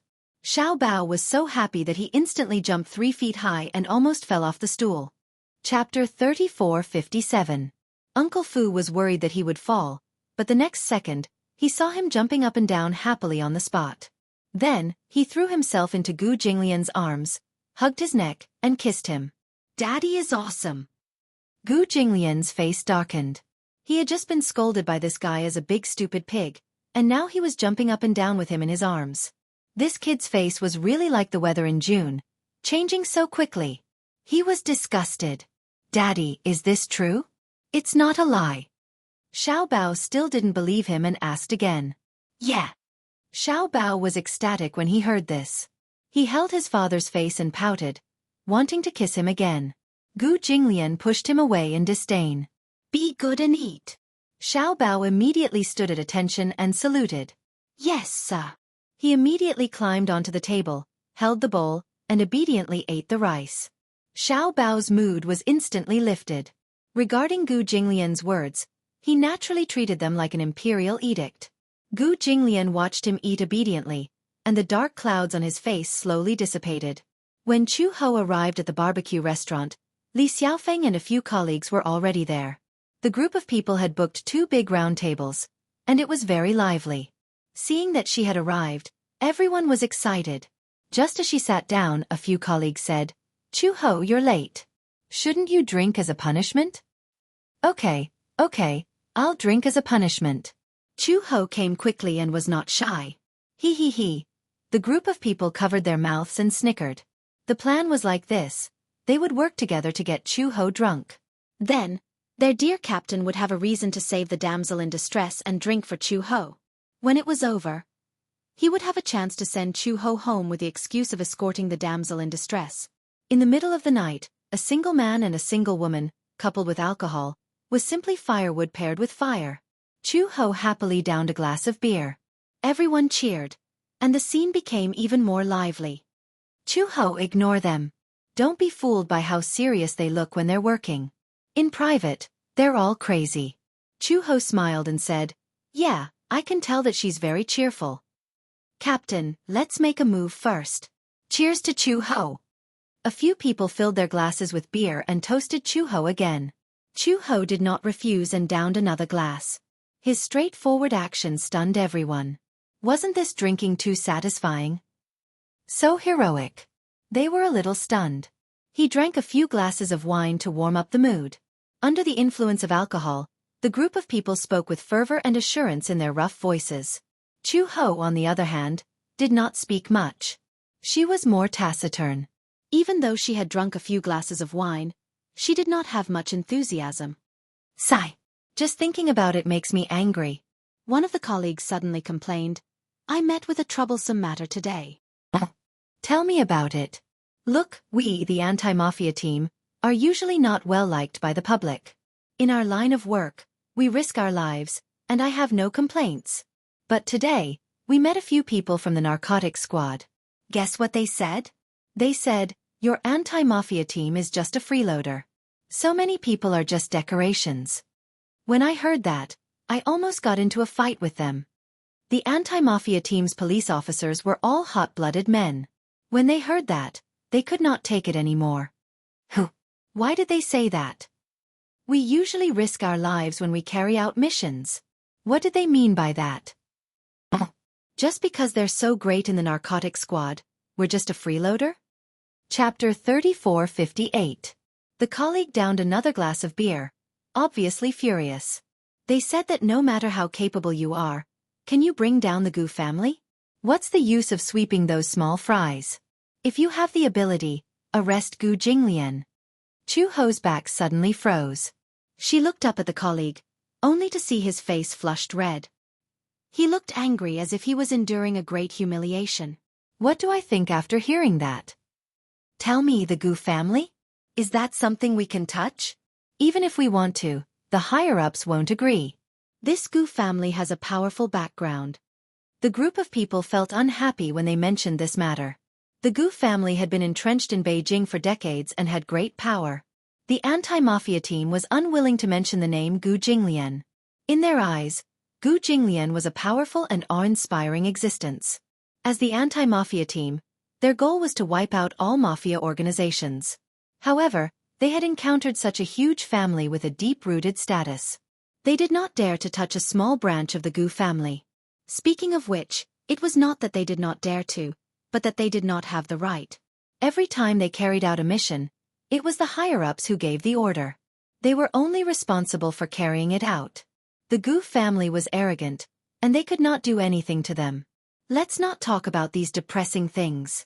Li Xiaofeng was also a little unhappy. He had not been willing to talk about this matter. In his heart, the name Gu Jinglian was detestable, but the most hateful thing was that he could not do anything to this person. As the team leader, he had been sullen for a long time. This name, under normal circumstances, could not be mentioned at all. This colleague had been humiliated, and with the help of alcohol, he spilled the beans. The few of them drank sullenly. It was obvious that because of this matter, their willpower had also become much lower. Chu-ho took a sip of her beer thoughtfully. However, she saw Li Xiaofeng look up at her, as if he was deliberately changing the topic. He asked curiously, "Chu-ho, you said that you were taking leave tomorrow afternoon. What's the matter?" Chu Ho put down his wine glass and did not intend to hide this matter. He said calmly, "We're going to get our marriage certificate tomorrow." As soon as he finished speaking, the group of people was stunned. What? Get married? What certificate? Li Xiaofeng almost lost his grip on the wine glass in his hand and dropped it on the table. Chu Ho, don't tell me you're referring to a marriage certificate? Yes. The crowd was in an uproar. Someone immediately said, "Didn't Captain say that you're single? Why did you say you want to get a marriage certificate?" That's right, Chu Ho. This is your fault. You're making a false report. Chu Ho, aren't you single? Chu Ho smiled. It's counted now, but from tomorrow onwards, it probably won't be counted anymore. Probably? The crowd was confused again. What do you mean? One moment, you're single, and the next moment, you're getting married. Who is your marriage partner? Is it a blind date or a flash marriage? Li Xiaofeng said suspiciously, "Chu Ho, are you joking with us?" What's there to joke about? Tomorrow, I'll be back after getting my marriage certificate. As the Civil Affairs Bureau was open from Monday to Friday and was off on Saturdays and weekends, he had no choice but to take leave. Chapter 3459. It's a long story. Chu Ho curled her lips. Sometimes marriage and dating don't have much to do with each other, right? What she meant was, don't ask about it. I don't want to talk about it. When she said that, the crowd didn't know how to ask about it. When Li Xiaofeng heard that, he felt extremely disappointed. Everyone looked at him with heartache. For a moment, he didn't know how to break the awkwardness, so he downed a glass of beer to vent his frustration. After that, the group of people started to chat about other trivial matters. They wanted to get Chu Ho drunk, so they toasted her one glass after another. Chu Ho didn't refuse any of them, but after a few bottles of beer, her face still didn't move. Those who wanted to get Chu Ho drunk were the ones who got drunk instead. What they didn't know was that Chu Ho had an abnormal tolerance for alcohol. Especially beer, she wouldn't get drunk even after 1,000 glasses. She had only gotten drunk once, and that was when it was Volga with a concentration of 80%. She downed a bottle before she got drunk. Beer was a low-alcohol drink. Other than occupying her stomach, it really couldn't do anything to her. The group of people then knew their place and didn't dare to get her drunk. However, from the beginning to the end, Li Xiaofeng didn't have any interest in exchanging pleasantries. He kept downing beer, one glass after another. Before he knew it, there were a lot of empty beer bottles piled up at his feet. Chu Ho just looked at him blankly. She thought that Li Xiaofeng had something on his mind, so he drank to relieve his worries.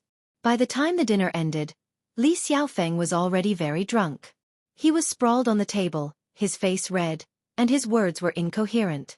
A colleague paid the bill and came back, but when he saw Li Xiaofeng so drunk, he didn't know what to do. Someone said, "Chu Ho, why don't you send Xiaofeng home?" Chu Ho looked up and raised her eyebrows. She saw the group of people looking at her with sincere eyes. "Okay, I got it." Chu Ho stood up and walked to Li Xiaofeng. She patted his shoulder gently and said, "Captain, I'll send you home." Li Xiaofeng raised his head and looked at her. His eyes suddenly reddened. "Shao He I. Captain, Chu Ho wants to send you home. Can you stand up?" Several colleagues came forward to help him up, but they were dragged down by Li Xiaofeng as soon as they went up to help him up, and they fell down. Li Xiaofeng's physique was very strong and sturdy. Of course, he wasn't light either. In addition, he was drunk and his body was swaying. The group of people couldn't help him up. He was frowning. Chu Ho suddenly said, "Get out of the way." Everyone obediently stepped aside. Chu Ho walked over, squatted down slightly, and grabbed Li Xiaofeng by the waist. In an instant, he lifted Li Xiaofeng onto his shoulder. He carried it on his shoulder. A woman was carrying a 1.8 m tall man on her shoulders. The group of people widened their eyes and sucked in a breath of cold air. Chu He, on the other hand, looked calm and composed. She turned around and said to them, "I'll send the captain back first. I'll take my leave first." After that, Chu Ho carried the man away expressionlessly. Even after she had gone far away, the group of people still couldn't react. Wasn't it a little too valiant? What a scary woman. No wonder she could take down so many men alone. Although her arms are thin, they are all muscles. I don't know what she used to do, or if she was born with such great strength. Chapter 3460. Chu-ho carried him outside and hailed a taxi. When the driver saw that she was carrying a man, he was shocked. While the driver was still in a daze, Chu-ho carried Li Xiaofeng into the car. As soon as they got into the car, the strong smell of alcohol assaulted their nostrils. The driver frowned and said in disdain, "Are you drunk? What if you vomit and dirty the car?" Chu-ho waved the plastic bag in her hand and said, "I won't dirty your car. Don't worry." The driver was still worried until Chu-ho said, "If it gets dirty, I'll pay for the car wash." Only then did the driver feel at ease and pressed the button on the meter. Along the way, the wind from outside the window blew in and finally woke Li Xiaofeng up a little. He opened his eyes and saw Chu-ho sitting beside him, looking straight ahead. She had the habit of recognizing the road. This was her instinct for many years. Chu-ho. Chu-ho lowered her head. Seeing that he had sobered up a little, she immediately asked with concern, "Captain, are you feeling better? Let me know if you feel like vomiting." "Chu-ho, didn't you say that you're single?" "Why? Burp. Why did you get married just like that?" Chu-ho was stunned. She then realized that Li Xiaofeng seemed to be very concerned about this matter. She smiled and said, "Is it important who I'm married to?" "Of course it's important."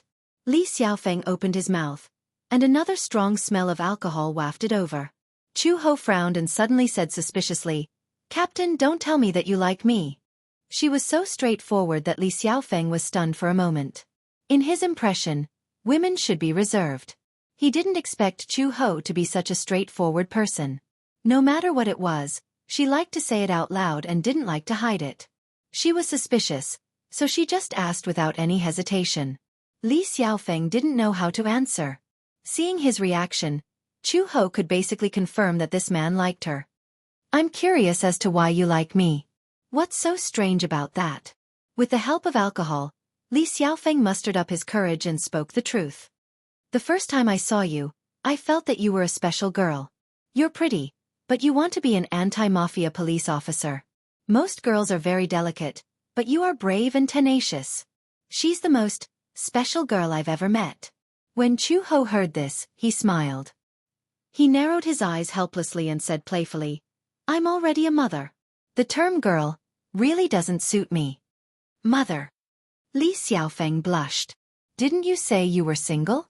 "I don't think being single has anything to do with having children."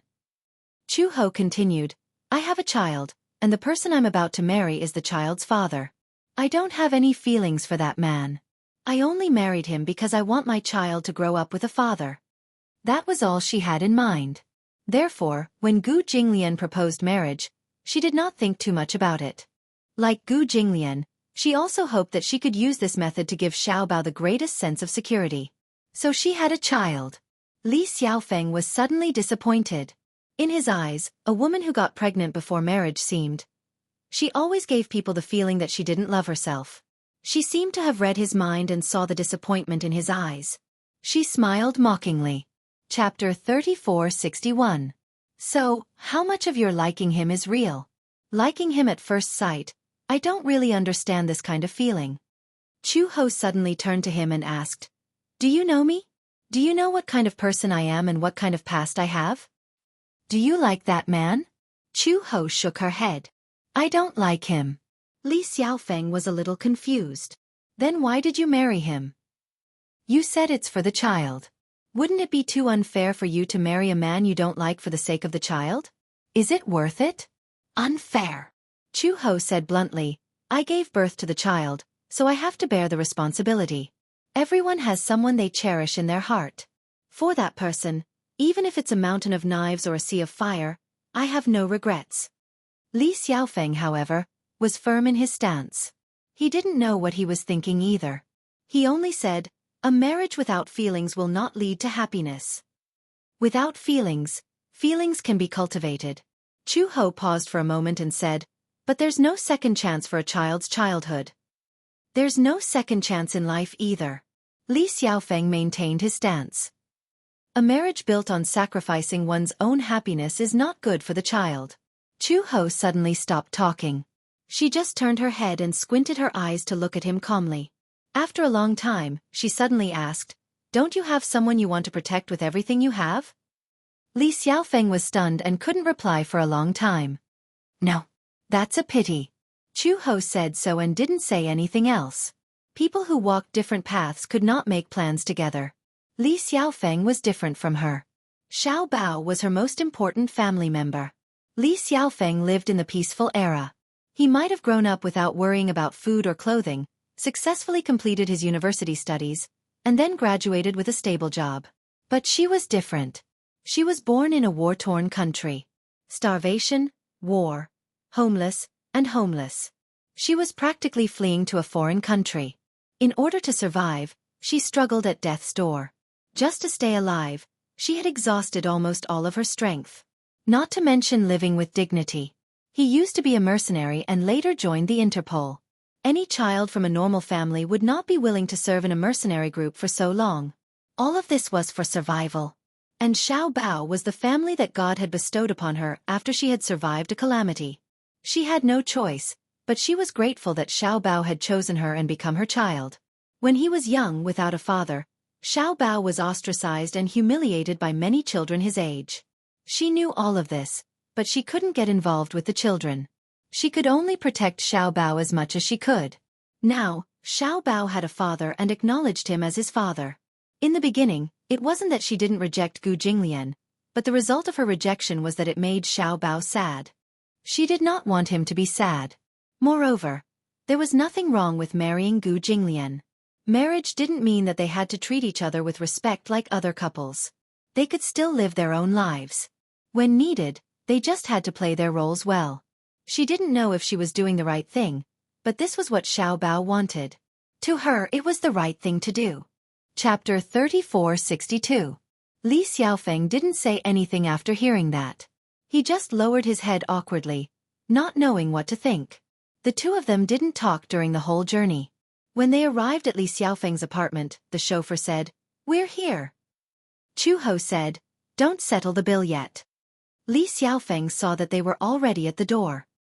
He slowly sat up and fumbled for his wallet to give her the money. Chu Ho said, "It's okay, I'll settle the bill myself." "You sent me back so I should give you the money." "It's okay." Chu Ho said, "Just take it as a bonus for my absence tomorrow." Li Xiaofeng sighed and opened the door to get out of the car. He suddenly realized that he seemed to have said something he shouldn't have. He turned around and said to her guiltily, "I'm sorry, Chu Ho, I seem to have lost my composure today." Chu Ho smiled at him. "It's okay, just that I don't want you to judge someone when you don't know them." After that, she closed the car door and instructed the chauffeur, "Let's go. Please send me to Chui Fu Avenue." Just as the car was about to leave, Li Xiaofeng impulsively grabbed the car window and mustered up his courage. "Chu Ho, can't you consider me?" Chu Ho turned around in surprise. Li Xiaofeng said sincerely, "I've thought it through on the way here. Whether you have a child or not, I like you. Liking someone is something that can't be changed easily. If you're willing, I can be a good husband. A good father." Chu Ho looked at him expressionlessly. Then she said calmly, "I'm sorry, I'm not willing." Li Xiaofeng didn't expect her to be so straightforward and reject him without any hesitation. He was a little embarrassed. He smiled weakly and let go of her hand. The car sped off. Just as the car left, his phone rang. Li Xiaofeng picked up the phone and a man's voice sounded from the other end. "Captain, how's the progress?" "Yeah. Did you and Chu Ho get closer? We specially asked Chu Ho to send you back. Did you seize the opportunity?" Li Xiaofeng was speechless. "What progress? There was no progress. In the future, don't come up with any stupid ideas." With that, she hung up the phone angrily. Li Xiaofeng held his throbbing forehead as he thought about how he had lost his composure tonight. He didn't know how to face Chu Ho tomorrow. On the way, Chu Ho's phone rang. It was Gu Jinglian's number. She picked up the phone and Gu Jinglian's cold voice came from the other end. "Why aren't you back yet?" "He's on his way." "Why are you so late?" Chu Ho replied, "A colleague was drunk so I sent him home." "Send a colleague home?" Gu Jinglian was stunned. For some reason, he felt a little uncomfortable. A man or a woman? Chu-ho did not expect him to ask such a question. It was as if he cared a lot about it. Puzzled, she asked, "Is it important whether it's a man or a woman?" Gu Jinglian. "It's a man." Chu-ho replied and then asked, "Is Xiaobao asleep?" Beep, beep, beep. Chu-ho, the person on the other end, hung up the phone. She could tell that she had pissed him off. How did she offend him again for no reason? Chu-ho stared speechlessly at the phone that had been hung up and muttered, "Why are you throwing a tantrum again?" Chapter 3463. After Chu-ho returned to the Gu residence, she walked to the main entrance and realized that the door was locked. Why was the door locked? Normally, the Gu residence's main entrance would still be open even when it was very late. Moreover, it was guarded by the Gu family's guards day and night. Now that the door was suddenly locked, Chu-ho was puzzled and knocked on the door. No one opened the door for a long time. She was a little impatient and kicked the door hard. With a loud bang, the door made a loud sound. Then, footsteps could be heard from the other side of the door. Chu-ho crossed her arms and waited for someone to open the door. However, when the person reached the door, he said through the door, "Is it Sister Chu?" All the Gu family subordinates addressed Chu-ho as Sister Chu. It was not because of anything else, but because when Chu-ho stood there, her aura spread imperceptibly and she was extraordinarily dignified. She was once the top anti-mafia inspector of the Interpol. After many years of accumulation, the aura in her bones was incomparable to that of an ordinary person. Chu-ho said, "It's me. Open the door." "Sorry, I can't open the door for you," the person inside said gloomily. Chu-ho's gaze darkened. "Why?" the subordinate said fearfully. "This is Master's order." "What kind of order is this?" He left her alone outside in the middle of the night and didn't even open the door? What was the meaning of this? Did he want her to sleep on the streets? Gu Jinglian. Chu-ho was so angry that she gritted her teeth. What was this man up to again? Chu-ho kicked the door impatiently and ordered coldly, "Open the door." "I can't open it. This is Master's order." Before he could finish speaking, Chu-ho took half a step back and kicked the door open with a loud bang. Chu-ho walked in and saw a few of her subordinates staring at her with fear and disbelief. This door was heavily guarded and very sturdy, but she had kicked it open with one kick. How valiant! Sister Chu! Chu-ho took a step forward and grabbed one of the men by the collar. He shouted angrily, "Why are you locking the door? Did Gu Jinglian ask you to lock it?" It's Master's order." Chu-he let go of him at once and strode upstairs. She walked through the long corridor of District 9 and walked up the stairs to Gu Jinglian's room. She pushed the door open and saw Gu Jinglian sitting on the sofa in his bathrobe in the study. He was looking at a ledger. She did not know how long he had been sitting there. He had a cold expression on his face and did not even turn his head. His cold voice instantly froze the air in the room. "Who let you in?" Chu-ho strode up to him and said angrily, "Gu Jinglian, what's wrong with you?" Gu Jinglian questioned her expressionlessly, "Why did you come back so late?" Chu-ho narrowed her eyes in confusion. She didn't know that he had even set the time for her to return home. "I remember that before I left, I said that I would be back a little late." In other words, she had already reported it to him. He didn't have to be calculative with her for even a minute or a second. Gu Jinglian finally looked up and glanced at her coldly. He said word by word, "I didn't allow you to come home so late." Chu-ho was even more puzzled. "When did you say that?" The man's thin lips spat out two words. "Now." He could have said it earlier. Chapter 3464. It's the middle of the night. "Don't be crazy." Chu-ho said, "I'm tired. I'm going back to my room to rest." Just as she turned around, the man's cold voice sounded behind her again. "Xiaobao is in Uncle Fu's room." Chu-ho snorted coldly. "Then I'll go back to my room." With that, she left the study without looking back. When Chu-ho returned to her room, she realized that the door was locked. She didn't even have to think to know who was behind this. Chu-ho completely lost her patience. Following her memory, she found the key to her room. Just as she opened the door to her room, she was shocked by the scene in front of her. In the huge room, all the furniture had been removed, leaving only a sofa. The bed was also gone.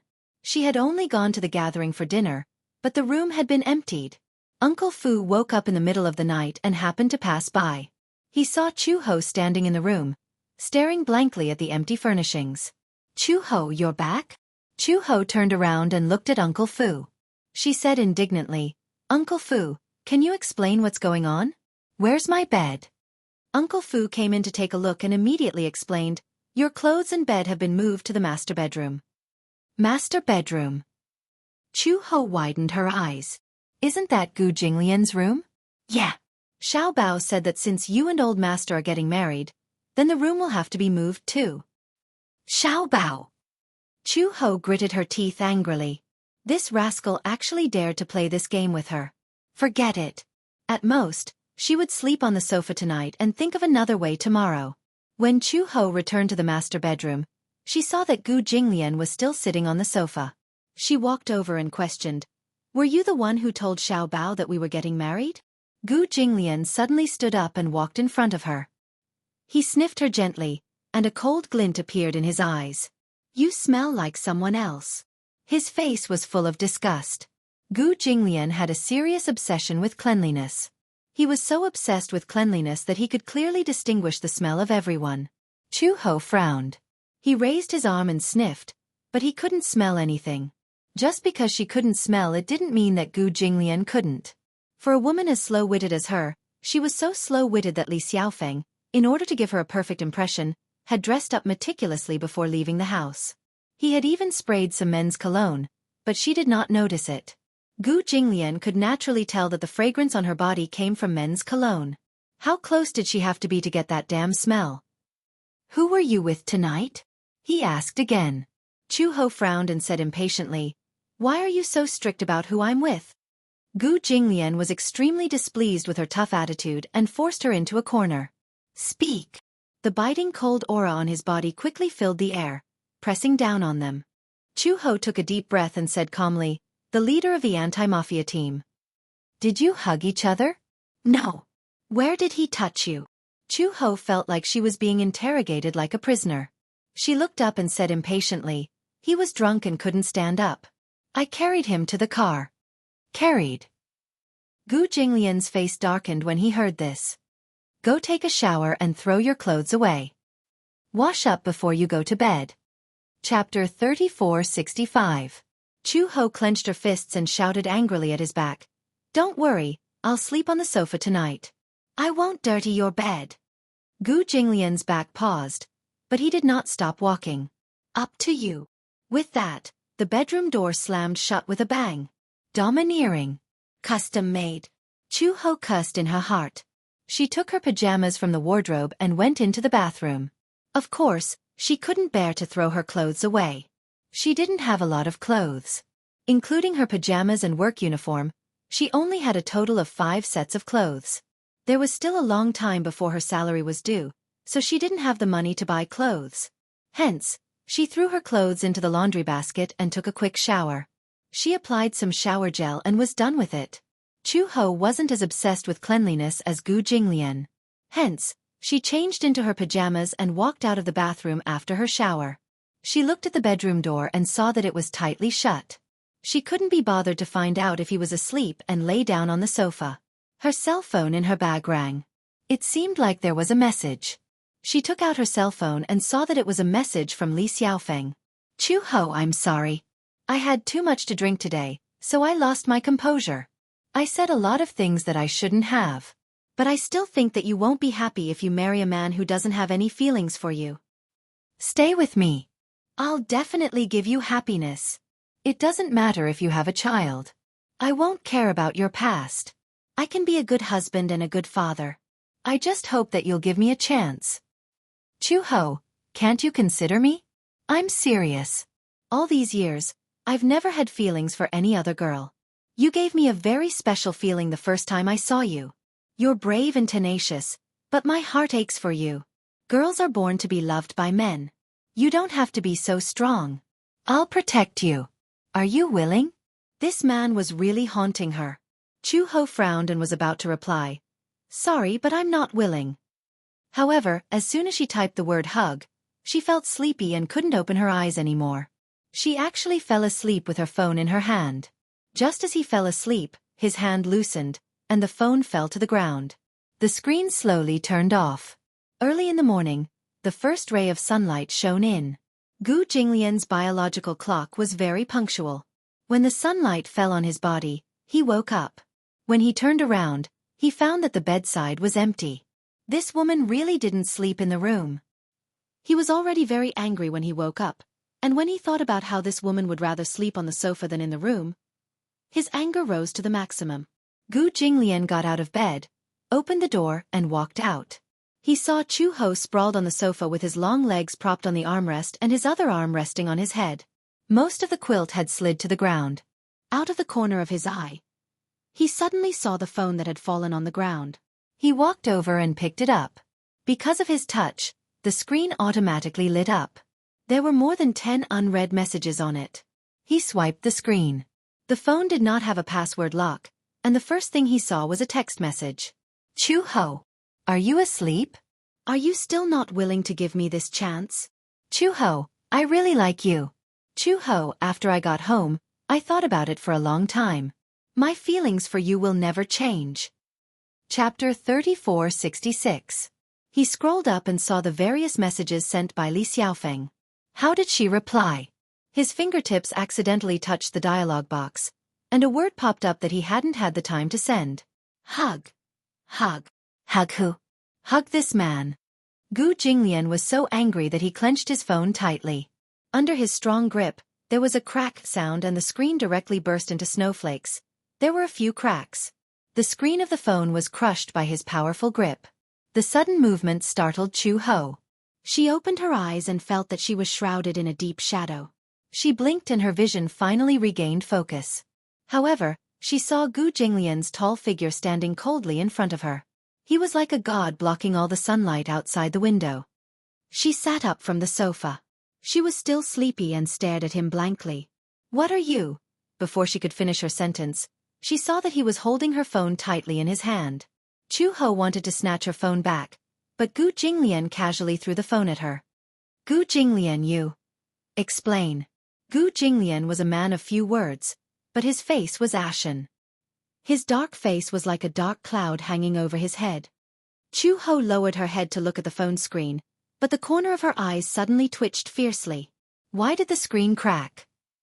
Her phone. Just as her fingers touched the phone screen, the screen lit up. After she fell asleep last night, Li Xiaofeng sent her many messages, but she didn't have the time to read them. She didn't have the time to send out the rejection message that she wanted to reply yesterday. Hug. She fell asleep before she could finish this sentence. Therefore, the word hug was especially glaring in Gu Jinglian's eyes. Chu Ho finally understood. Early in the morning, he stood in front of her like a Buddha and inexplicably asked her to explain. Could it be that he wanted to explain these messages and the word hug? She was just about to open her mouth and explain to him, but on second thought, she did not do anything wrong. If she was in a hurry to explain, wouldn't it make it seem like she was hiding something? What's there to explain? In other words, you've already seen it. That's how it is. She didn't say anything. Actually, it was fine. Maintaining her silence was fine. These words undoubtedly added fuel to the fire. When Gu Jinglian heard this, his face darkened even more. After a moment of silence, he suddenly said, "Very good." With that, he turned around and left. Chu Ho muttered, "Ridiculous." Seeing that it was still early, she went back to sleep. Her eyelids had just closed, but before she could fall asleep, she heard the sound of something crashing coming from downstairs. There was the sound of a vase breaking. There was the sound of a cabinet falling to the ground. There was the sound of a chair being kicked away. All kinds of ear-piercing sounds, as well as the terrified screams of the servants, converged into a terrifying symphony. Chu Ho was shocked. He walked out of the door in his slippers and saw Uncle Fu walking toward the stairs with a terrified expression. She and Uncle Fu went downstairs and saw that in just a short 10 minutes, the downstairs was already a mess. Uncle Fu exclaimed, "Ah, this is the enamel passed down from our ancestors during the Qing dynasty." Chu Ho was speechless. Uncle Fu ran downstairs in a panic and picked up the antique enamel that had been mercilessly thrown to the ground by a certain demon king. Fortunately, the floor was covered with an expensive carpet, so it wasn't damaged.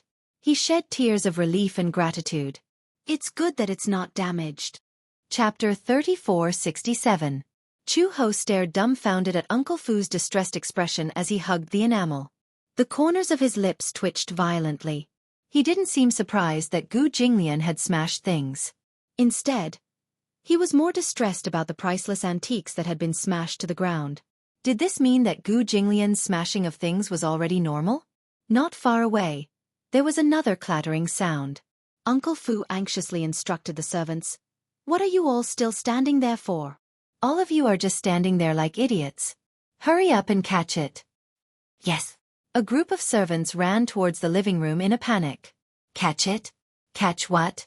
What did he mean by that? When Chu-Ho arrived at the living room, he was shocked to see Gu Jinglian kick over the shelf used to hold the antique vase. A group of people rushed over dauntlessly and caught the vase with their bodies, holding it in their hands in fear. A certain devil had just lifted the vase when rows of servants fell to their knees with a plop. Their hands were wide open, ready to catch it at any moment. Uncle Fu rushed over with the enamel in his arms. He saw the mess at his feet and the porcelain in Gu Jinglian's hands. He turned pale with fright. "Old master. Don't." That was used by Emperor Qianlong during the Ming and Qing dynasties. Before he could finish speaking, Gu Jinglian smashed the vase to the ground. Another group of people rushed over and caught the priceless vase in an extremely pathetic manner. Uncle Fu heaved a sigh of relief and walked over to Gu Jinglian with a long face. "Old master, what's wrong? Why are you throwing a tantrum so early in the morning?" Gu Jinglian didn't even look at him and ignored him. Chu-Ho finally couldn't stand it anymore. He walked over, grabbed his sleeve and questioned, "What's wrong with you so early in the morning?" Gu Jinglian flung her hand away in disgust as if her hand was dirty. His face turned ashen at the thought of this hand cuddling with other men. Chu-Ho suppressed her anger and looked to the side. Uncle Fu put his palms together and bowed to her like a bodhisattva. It was as if he was asking her to persuade Gu Jinglian. She endured it for a while before she calmly asked, "What exactly do you want?" Gu Jinglian turned around. "Explain." "Explain? Explain what?" Chu-Ho furrowed her brows.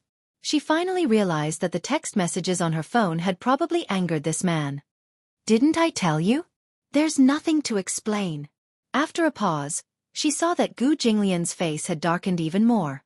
She said angrily, "It's not what you think." "Huh." Gu Jinglian spat out a word. His handsome eyes slightly narrowed. "Who are you hugging?" Chu-Ho said patiently, "I was too tired when I came back yesterday, so I didn't finish my sentence. I want him back." "I'm sorry, I don't want to. In the end, I just typed one word and fell asleep." After she explained, Gu Jinglian's expression softened a little. Seeing that he believed her, she continued, "Looking through other people's phones is an infringement of their privacy. It won't be allowed in the future." Fu Bo's heart skipped a beat as he listened. This Chu-Ho actually dared to speak to Old Master like that. Not allowed. Old Master was the only one who could say, "Not allowed" to others. No one had ever dared to say, "Not allowed" to Old Master. Gu Jinglian's face darkened when he heard this. He said, "Who's looking at your phone? If you didn't look through it, then did my phone run into your hands?" Chapter 3468. How infuriating. Chu-Ho was going crazy. He had never realized that this guy was so childish. Chu-Ho was speechless. "Gu Jinglian, you're not a kid anymore. You're not Xiao Bao's age anymore. Why are you smashing things for no reason?" Just as the tension was about to break out, a childish voice came from the staircase. "What's going on? It's so noisy." Everyone looked in the direction of the voice and saw Xiao Bao walking down the stairs with a furry toy in his arms and rubbing his sleepy eyes. When he opened his eyes, he saw the mess downstairs. He was so shocked that he couldn't stay awake anymore. All the sleepyheads ran away. "Ah!" Xiao Bao followed the mess and saw Chu-Ho and Gu Jinglian standing together. Chu-Ho looked angry, while Gu Jinglian looked arrogant.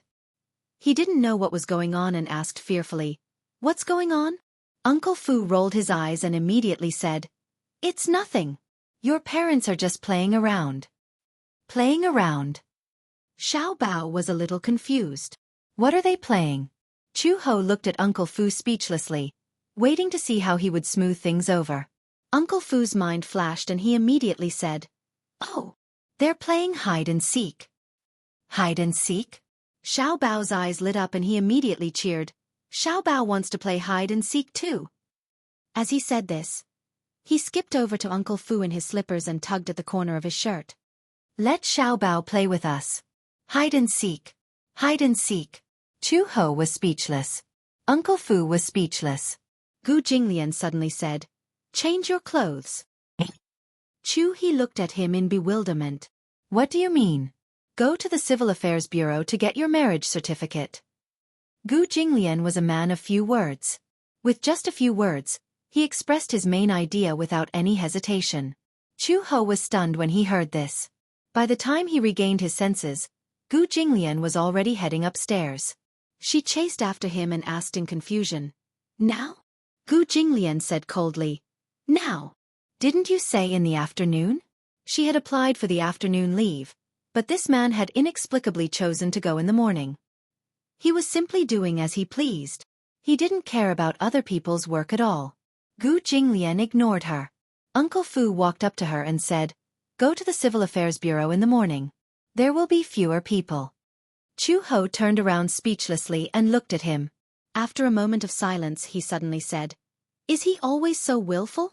She was so capricious that she could call the wind and rain whenever she wanted. Uncle Fu pondered for a moment and nodded helplessly. That's Old Master's character. Chu Ho, go with Old Master to get your marriage certificate in the morning. Otherwise, it'll be crowded in the afternoon. Actually, he wanted to say it more to prevent any undue delay. Old Master had finally come to his senses and knew that he was going to get married. At this moment, he didn't care who the bride was, as long as it was a woman. Moreover, Chu Ho was Xiao Bao's biological mother. A family reunion was the best. However, he didn't dare to say these words in front of Chu Ho. He didn't want Chu Ho to be unhappy when the time came. Uncle Fu had always been scared witless. What kind of character did Old Master have? Now that he had met Chu Ho, he was so unyielding. He didn't know if the two of them would get along well in the future. Chu Ho sighed and said, I know. I'll go up and apply for leave. With that, she hurried upstairs. Chapter 3469. Uncle Fu turned around, picked up Xiao Bao and coaxed him, Uncle Fu will play with you, okay? Okay. After Chu Ho went upstairs, she first greeted Li Xiaofeng and changed the holiday to the morning. Li Xiaofeng naturally agreed very quickly. He didn't mention a word about what happened last night or the text message. Perhaps it was because he had drunk a little too much last night, so he had said some things on impulse. When he woke up and was sober, he kept a tight lid on what happened last night and didn't mention it. Chu Ho was naturally happy to see this happen. By the time she changed her clothes and went downstairs, Uncle Fu had already prepared her household register and ID card. When she saw the household register, Chu Ho was a little surprised. After she had settled down in the Gu household, the household register had become a problem. However, Uncle Fu was a Noah. In just a few days, he had helped her settle the problem. She came up with an identity and registered it under Uncle Fu's name as Chu Ho. Her identity would be that of a daughter. If it was based on the household register, Uncle Fu would be her father. Marriage registration at the Civil Affairs Bureau required a household register and identification card. Hence, Uncle Fu had already prepared these 4 items in advance. When Gu Jinglian came downstairs, Chu Ho was already waiting for him at the main entrance. The two of them got into the car, and Uncle Fu was moved to say goodbye with tears in his eyes. Ah! Old Master was finally getting married. This was a joyous occasion. When the car arrived at the entrance of the Civil Affairs Bureau, Chu Ho had just gotten out of the car when she saw couples coming and going in front of the Civil Affairs Bureau. Her lips twitched uncontrollably. Didn't they say there weren't many people? Why were there so many people? When Gu Jinglian got out of the car and saw so many people, he frowned and looked very unhappy. Because the decision to register for marriage was made suddenly, there was no special communication. Otherwise, they could have gone through the special procedures and processed it directly. But now, they could only line up obediently to get a number. Chu Ho rushed to the registration hall and left Gu Jinglian behind. She got a number at the window and turned around to see Gu Jinglian casually walking in. Many young couples were already sitting on the long benches and waiting.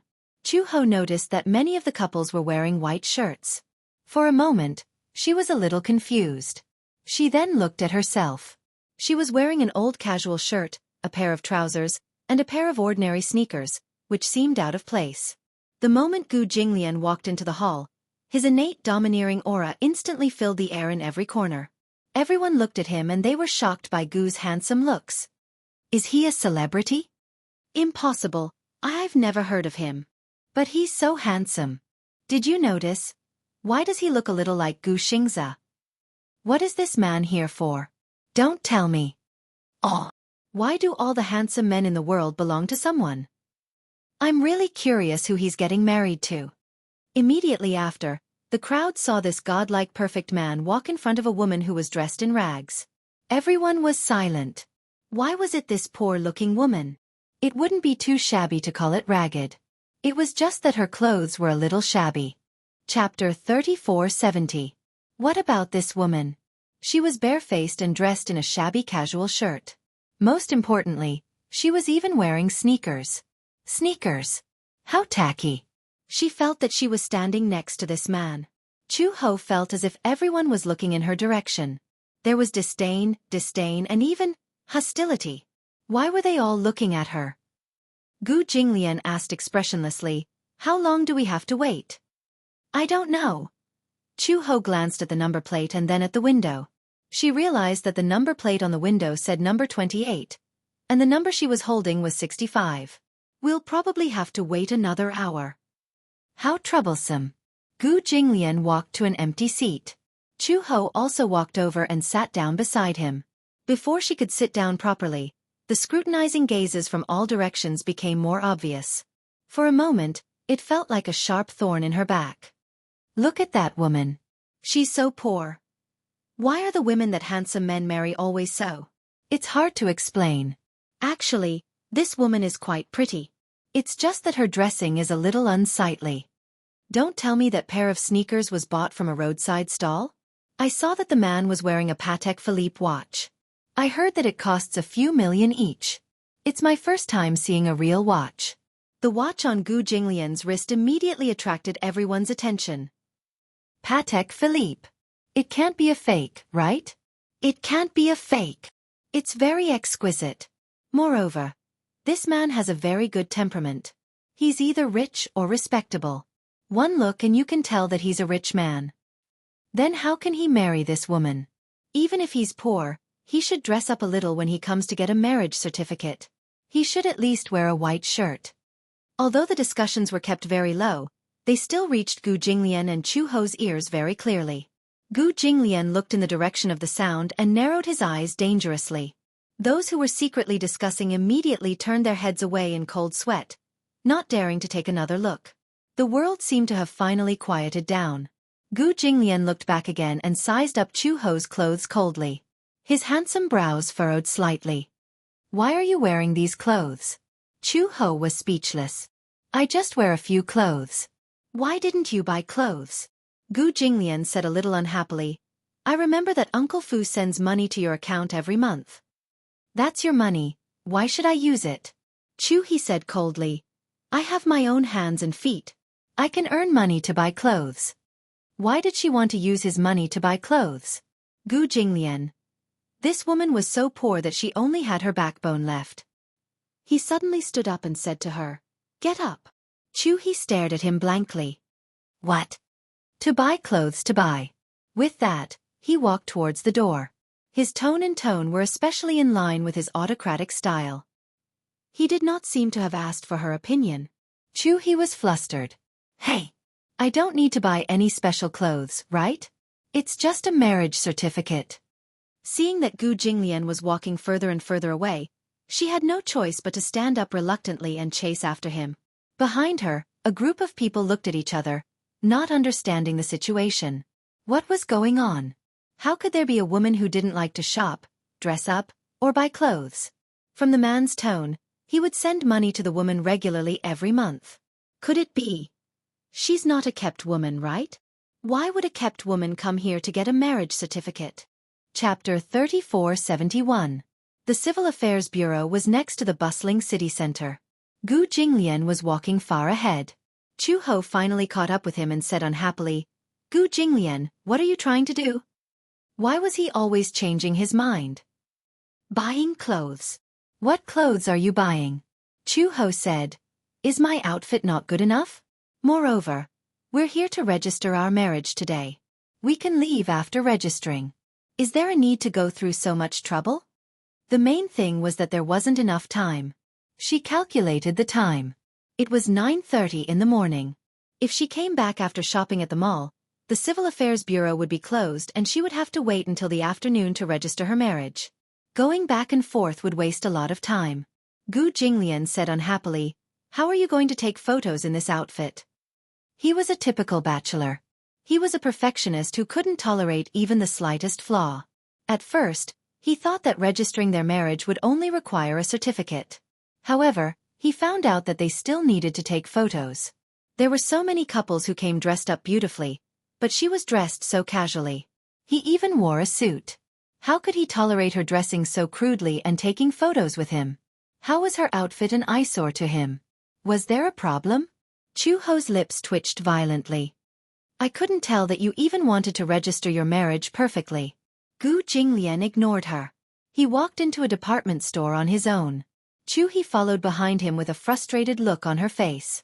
Just now when she walked in, the dazzling decorations and furnishings of the department store almost blinded her. It was too dazzling. She rubbed her eyes subconsciously and saw that Gu Jinglian had walked a long distance again. This guy. His legs were so long that every step he took covered a meter. Couldn't he walk slower? Chu Ho caught up with him, but he suddenly stopped in front of a clothing store. She couldn't stop in time and bumped into his back. She was dizzy from the impact. Go in. Every word that he said was incomparably stingy and precious. If he could express the meaning of a single word, he would not waste a single word more. Chu Ho reluctantly stepped in, and a gust of fragrant wind greeted her. Then, she was dazzled by the high-end fashions displayed in the wardrobe. Hello. The shop assistant came up to her, but before she could exchange greetings, she felt a gust of cold wind. She subconsciously looked behind Chu He, only to see a handsome but imposing man walking in. Gu Jinglian's cold and gloomy expression, as well as his incomparably noble posture of a superior, had an astonishing aura. The shop assistant was so scared that he froze on the spot. Gu Jinglian pushed Chu Ho in front of the shop assistant and ordered expressionlessly, "Pick out some clothes for her." "Yes, I'll pick it right away." The shop assistant was so scared that she broke out in a cold sweat. She immediately went to the wardrobe to pick out clothes. Chu Ho looked around and saw that the clothes in this clothing store were exquisite and beautiful, as if they were glowing. Why else would they say that you get what you pay for? Expensive things had their own reasons for being expensive. She pretended to be calm as she walked to the wardrobe and randomly picked out a piece of clothing. She picked up the price tag and glanced at it. Then, she pretended to be calm as she turned around and walked in front of Gu Jinglian. Gu Jinglian, did you bring enough money? Money. Gu Jinglian said confidently, I didn't bring any money with me. Chu Ho lowered her voice and questioned, why did you come to the mall if you didn't bring any money? Chapter 3472. I brought my credit card. Credit card? A credit card had a credit limit too. The clothes here were easily worth tens of thousands. Based on his rich and overbearing attitude, would a credit card really be enough for him? She asked doubtfully, is your credit card limit enough? Gu Jinglian frowned and looked at her coldly. He didn't know what was wrong with this woman to doubt whether his credit card limit was enough. It was more than enough to buy the entire shopping mall, let alone a few clothes. Seeing that he was ignoring her, Chu Ho pinched his arm hard. However, she realized that his arm didn't look thick. When she pinched it, it was all firm muscles. She couldn't pinch it at all. It was scary. Gu Jinglian, don't sell me because you can't afford the clothes. Just as Chu Ho was feeling anxious, the shop assistant walked up to her from behind with a stack of clothes in her hands. She said respectfully, Miss, please come to the fitting room to try on the clothes. Gu Jinglian, why did you pick so many clothes? She hated trying on clothes the most. It was so troublesome to take off her clothes and put them on again. Chu Ho braced herself and went into the fitting room. Gu Jinglian sat outside and waited. However, she didn't see her come out even after half an hour. The shop assistants looked at each other. Gu Jinglian was also suspicious. He walked to the door of the fitting room and kicked it. Is she dead in there? Everyone was stunned when they heard this. Who was this man to this woman? At first, they thought that they were a couple. However, seeing him kick the door so violently and speak so fiercely, they didn't seem like a couple. It seemed like he was here to collect a debt. Chu-Ho's angry voice could be heard from the fitting room. What are you rushing me for? Shut up. Many of the clothes were skirts. Just zipping them took a lot of effort. Gu Jinglian finally lost his patience. He pushed the door open and was about to go in when Chu-Ho immediately blocked the door. She said angrily, "What are you doing? Come out. I'm not done putting on my clothes." Gu Jinglian said impatiently, "I'll give you 10 seconds. After saying that, he raised his hand and stared at his watch. He was really counting the minutes and seconds. Chu-Ho panicked. He fumbled around and pushed the door open at the last second, glaring at him with a red face. "Do you want to die? Why are you rushing me?" Gu Jinglian turned to look at her, but when she saw the clothes she was wearing, she was inexplicably stunned. Chu-Ho was wearing a chiffon dress. The skirt was very low, barely reaching her knees, revealing a pair of slender legs. The design of this dress was particularly unique. The inside was made of pure white satin, and the outside was covered with a layer of gauze. The gauze was decorated with handmade flowers. When Chu-Ho wore it, she looked like a flower fairy. He had never seen her in a dress.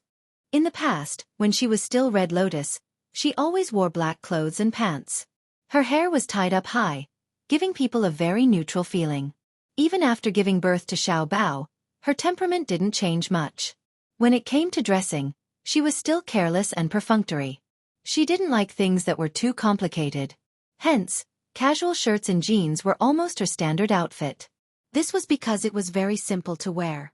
She liked black clothes because they didn't get dirty easily.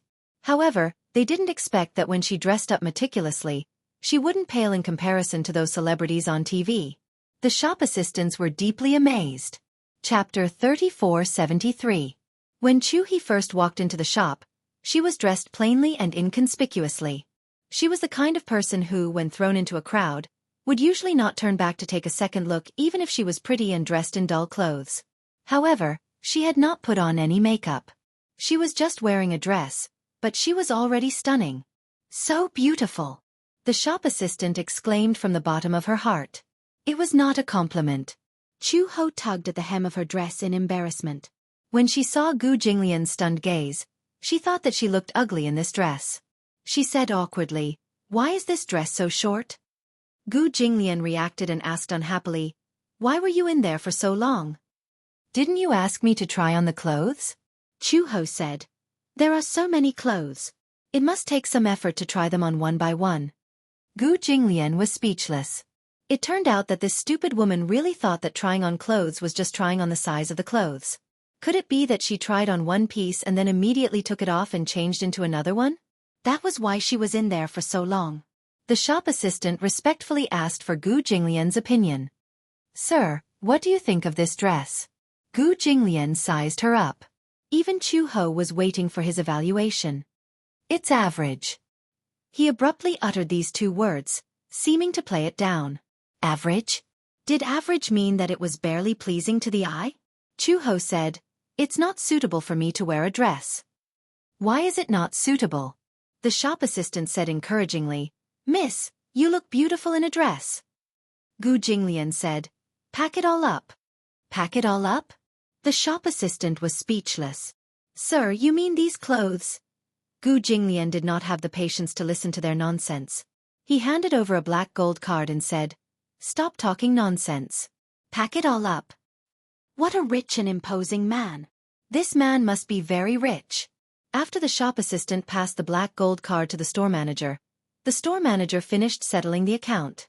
When she took the black gold card, she was so shocked that her eyes almost popped out. "Did I see wrongly?" The shop assistant became nervous. "What's wrong? Store manager? Is there a problem with this card? If I'm not mistaken, this is the Black Gold Express Centurion card. This is also my first time seeing a real card." "What is the Centurion Black Gold card?" The Centurion Black Gold card was the highest level of high-end card launched by American Express. It was recognized as the king of cards. It was said that the black gold card was only available to the top groups, such as the dignitaries of various countries, royal families, billionaires, and celebrities from all walks of life. Generally, there was no upper limit. It was said that the cardholders could enjoy the exclusive treatment of the world's top members. There were not many cards issued in the country, only a few dozen. Moreover, they were issued in cooperation with major authoritative banks. So far as she knew, there were only a dozen of such cards circulating on the market. If this black gold card was real, then this man's identity. He was definitely a billionaire. Or perhaps, it was a high-end socialite. Moreover, it wasn't something that one could have just because they were rich. The total cost of the entire set of clothes was about 100,000 yuan. The store manager wanted to give it a try, so she swiped her card, entered the amount, and successfully deducted the money. 100,000 yuan was a secret free limit. Chu-ho was still waiting in fear when she saw the store manager walk over with bags of various sizes and respectfully return the black gold card to Gu Jinglian. Chapter 3474. The card was swiped just like that? Didn't she need to key in the password? Chu-he was still wondering about this when she saw Gu Jinglian approaching another counter. She raised her head and said, "Manolo." Blahnik. What brand was this? It was in Italian. When she walked in, she realized that there were high heels in the display window. When Chu-ho followed Gu Jinglian out again, she was wearing 8-centimeter high heels that were crooked and unstable. She had never worn high heels before, let alone such high heels. Not only did the tips of her feet hurt, but it was also difficult to walk on. Chu-ho felt particularly embarrassed. She could have caught up with Gu Jinglian at first, but now she was left far behind. How hateful! She, who had always dressed neutrally, suddenly changed into a dress and wore high heels. She suddenly felt embarrassed as if she was a man dressed as a woman. It was especially awkward. Gu Jinglian turned around and suddenly realized that she had fallen far behind.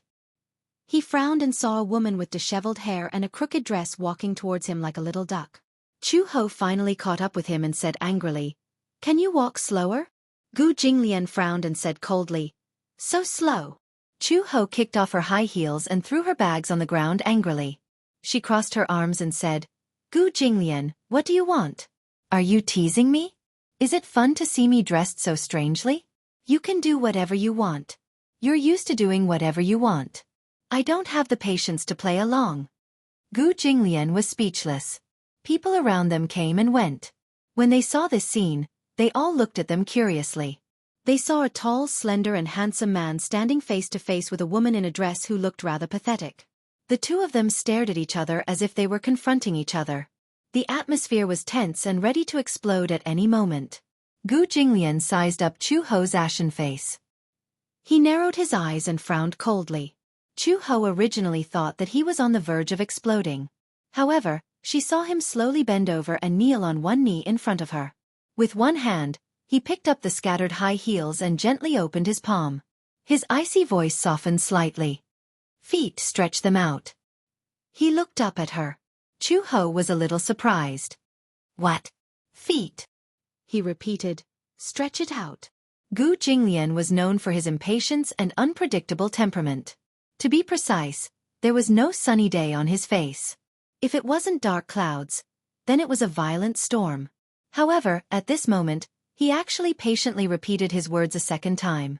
If it were in the past, it would have been impossible for this to happen. Chu-ho saw that he was holding the high heels and opened his palm. Could it be that he wanted to help her put on the shoes personally? The high and mighty old Master Gu was actually waiting on someone so patiently. Chu-ho didn't believe it. Hence, she stretched out her feet suspiciously. He was such a tall person, but her feet were only size 37. He held her feet in his palm, but he couldn't even hold them. His palms were so big that her feet looked so small in comparison. Gu Jinglian held up her feet and slowly put the high heels on her feet. Chu-ho saw this and was a little surprised. She couldn't help but laugh. The anger that had accumulated in her heart all dissipated.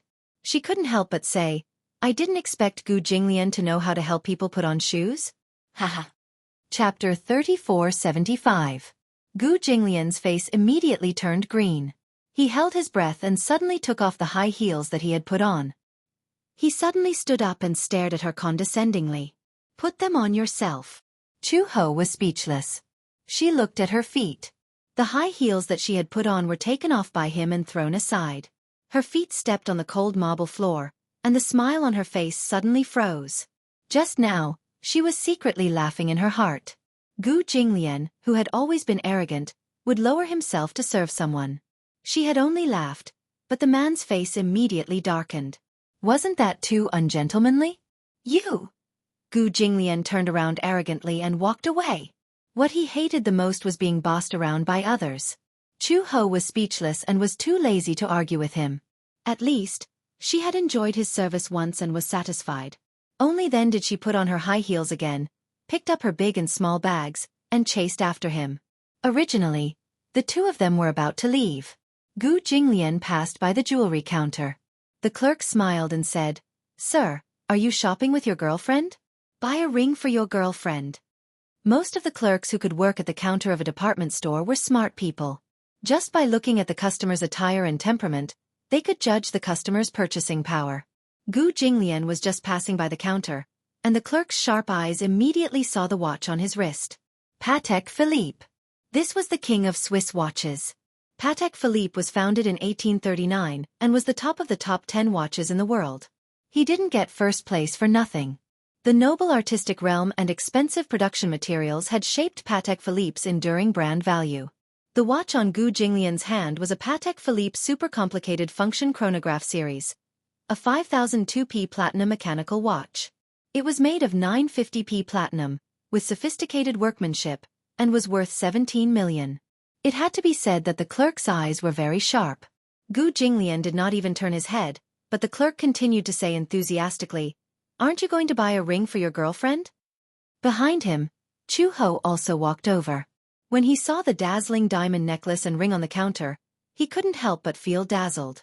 Gu Jinglian suddenly turned back to the counter and asked very seriously, "Do I need to buy a ring for my wedding? Is this your girlfriend?" The shop assistant glanced at Chu-ho and said with a smile, "Your girlfriend is so beautiful. Are you getting married?" Gu Jinglian said expressionlessly, "Answer my question." The shop assistant froze. She was obviously shocked by Gu Jinglian's cold and gloomy expression. She subconsciously replied, Of course. Nowadays, people need to buy wedding rings when they get married." Did she find herself a rich man? She had invited a demon king to her side. This man, his aura is so strong, so terrifying. Chu-ho saw Gu Jinglian pause at the counter. She went forward to take a look and saw many beautiful diamond rings displayed on the counter. She looked up and saw the word, "I" on the sign. The dew shines like gold. Even the sign wanted to be inlaid with diamonds. On the other side, the shop assistant gushed, "How many young people nowadays don't buy a diamond ring when they get married? A wedding ring not only represents a promise, but also a beautiful true love and a sacred marriage." Chapter 3476. Gu Jinglian suddenly glanced at Chu-ho.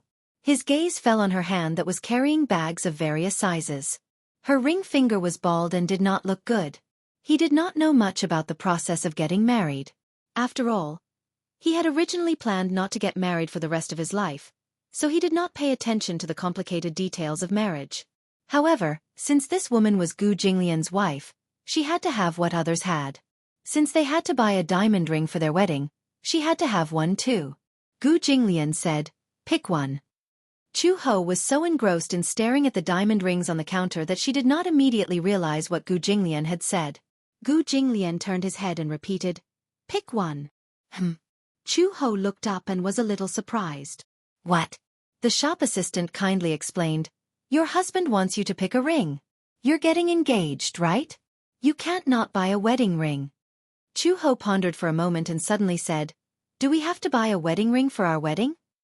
She did not understand either. Everyone was silent. The shop assistant could not help but curse in her heart. Your husband wears such an expensive watch that costs more than 10 million. Why does this woman look like she is not interested in a diamond ring?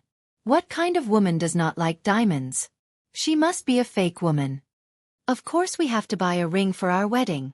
Chu-ho glanced at the counter again, but felt that all the rings looked the same. She could not help but shake her head and say, "I don't like any of them." "Beautiful lady, The ones on display at this counter may not be to your liking.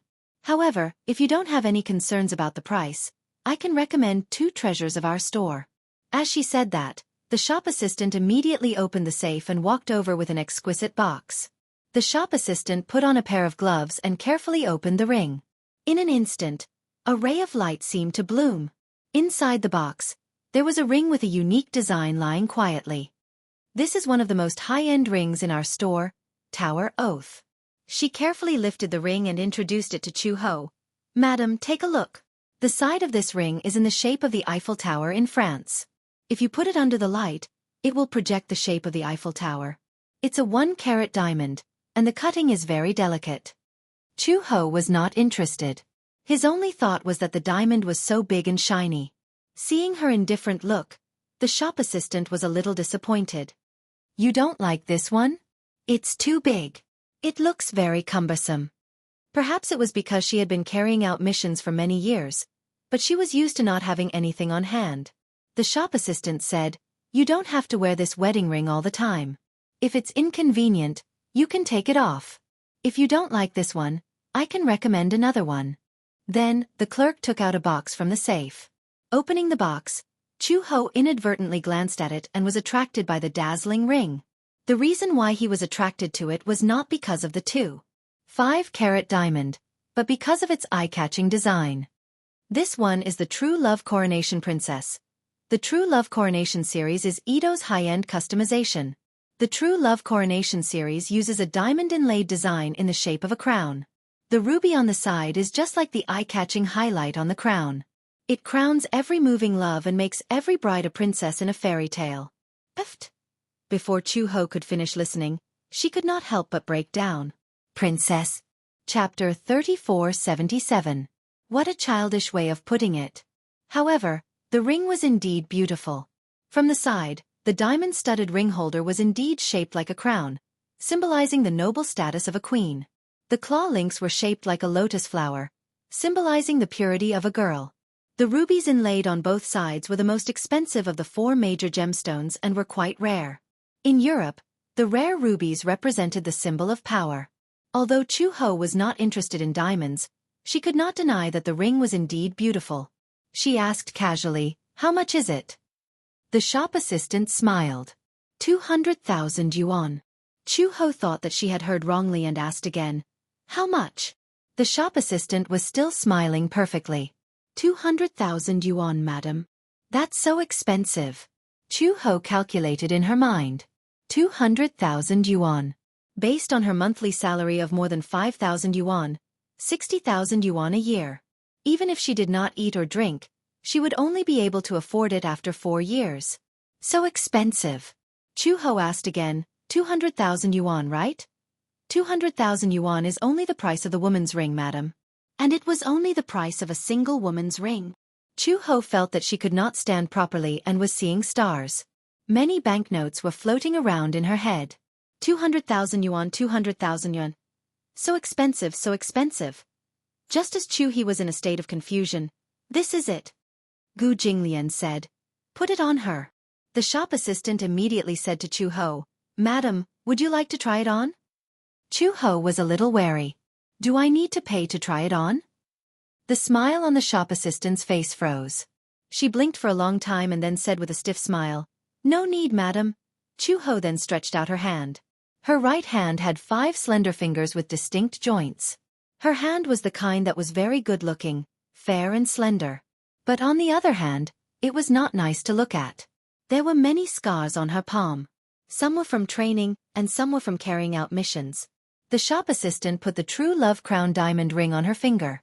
Under the light, along with her movements, every angle of the ring glowed brightly. It was too beautiful.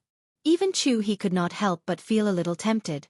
Her fingers were not thick, so number 9 was just right to wear it. The shop assistant then said to Gu Jinglian, "Sir, I'll get you the man's ring." Gu Jinglian didn't say a word. He just stared at Chu-Ho's hand. The resplendent diamond was especially beautiful against her fair skin. Gu Jinglian didn't care how much this ring cost or what its price was. He only cared about whether it looked good or not. The shop assistant took the ring and was about to put it on him when Gu Jinglian said, "I'll do it myself." I'll do it for you, sir. Your hands are dirty. Gu Jinglian frowned in disgust. His eyes were dangerous and his tone was cold. Don't touch me. The shop assistant was speechless. The employees at the counter were almost frozen into ice by the cold aura emitted from his body. He had a serious case of mysophobia and couldn't stand being touched by others. Even though the black gold card had just passed through someone else's hands, he had to wipe it once before receiving it. The shop assistant was completely flustered. This customer was really the best. The woman was foolishly arguing about the price, but the man had a cold expression that said, "Strangers shouldn't come near." However, if she sold this pair of rings, her performance for this month would be considered to have reached the target in advance. Gu Jinglian had worn the diamond ring himself before. It was just right on his ring finger. Chapter 3478. The shop assistant continued, because it's a man's ring, there isn't much fanfare about the design. Men are more reserved. However, the main attraction is the engraving on the back of the ring. There are 2 very small rubies inlaid. This also has a meaning. It means that love is in the heart.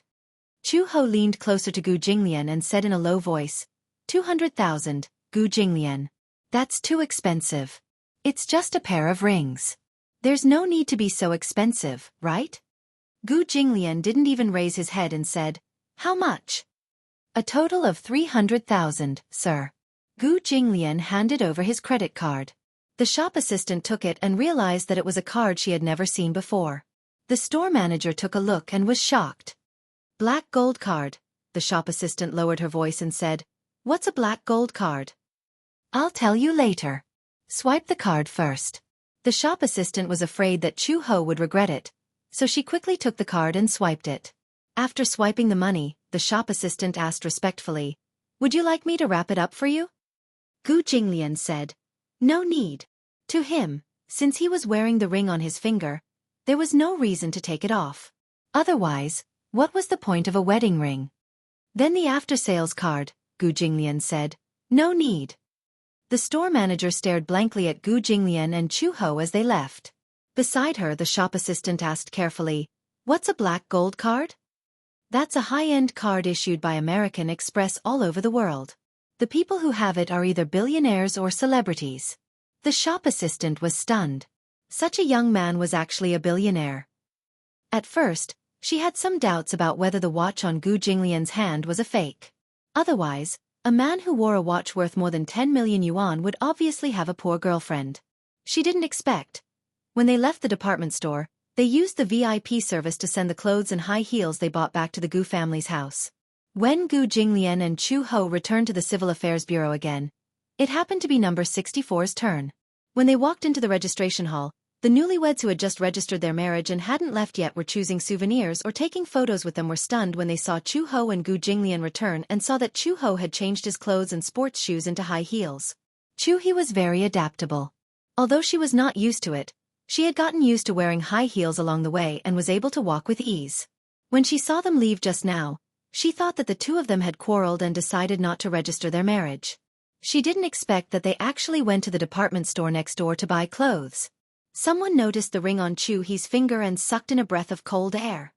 Oh my God! What a big diamond ring! This ring, it must be at least 1 carat least. What's with that look on your face? Have you never seen a 1-carat diamond ring? How can it? There must be 2 carats as this. How much is this? Wait a minute. I saw this ring when I was shopping yesterday. This isn't a Do True Love Coronation series? Is it expensive? 2 carats is worth at least 100,000 yuan. Chu Ho stared at the number displayed on the window. Finally it was her turn. She walked over and took the application form. When she came back, she and Gu Jinglian each took one. What's this? Application form. Fill it out. How do I fill it out? You're so stupid. Let me do it. Chapter 3479. Gu Jinglian looked at her fixedly, only to see her head lowered. She held a pen and focused on filling in the information on the form. She lowered her head, and her fringe fell slightly, covering her eyebrows. Gu Jinglian instinctively reached out and tucked her hair behind her ear. Chu Ho couldn't help but be startled. She was obviously not used to his seemingly intimate behavior. Her expression was a little unnatural as she said, "It's nothing." Gu Jinglian reacted and realized what he was doing. He awkwardly retracted his hand and turned his head with a dark expression. He lazily propped his chin up and no longer looked at her. After filling in the form, Chu-ho stood up and walked to the window. However, she was told to press her fingerprint, so she turned back and said to Gu Jinglian, "You have to go with me." "What for?" "You have to sign it." "Sign it?" Chu-ho obviously didn't describe it well enough, so Gu Jinglian immediately thought of an indenture. Was this a marriage certificate or an indenture? Why did she have to sign it? When he was pulled to the window by Chu-ho pointed to the ink pad and said, "Press your fingerprint." Gu Jinglian's face was cold, and his eyebrows were a little pale. It turned out that they were going to press their fingerprint. The staff member looked up and saw Gu Jinglian pressing the ink pad with a sullen face. She couldn't help but think to herself, could this be the rumored forced marriage? Gu Jinglian pressed his fingerprint on the signature area and returned to his seat.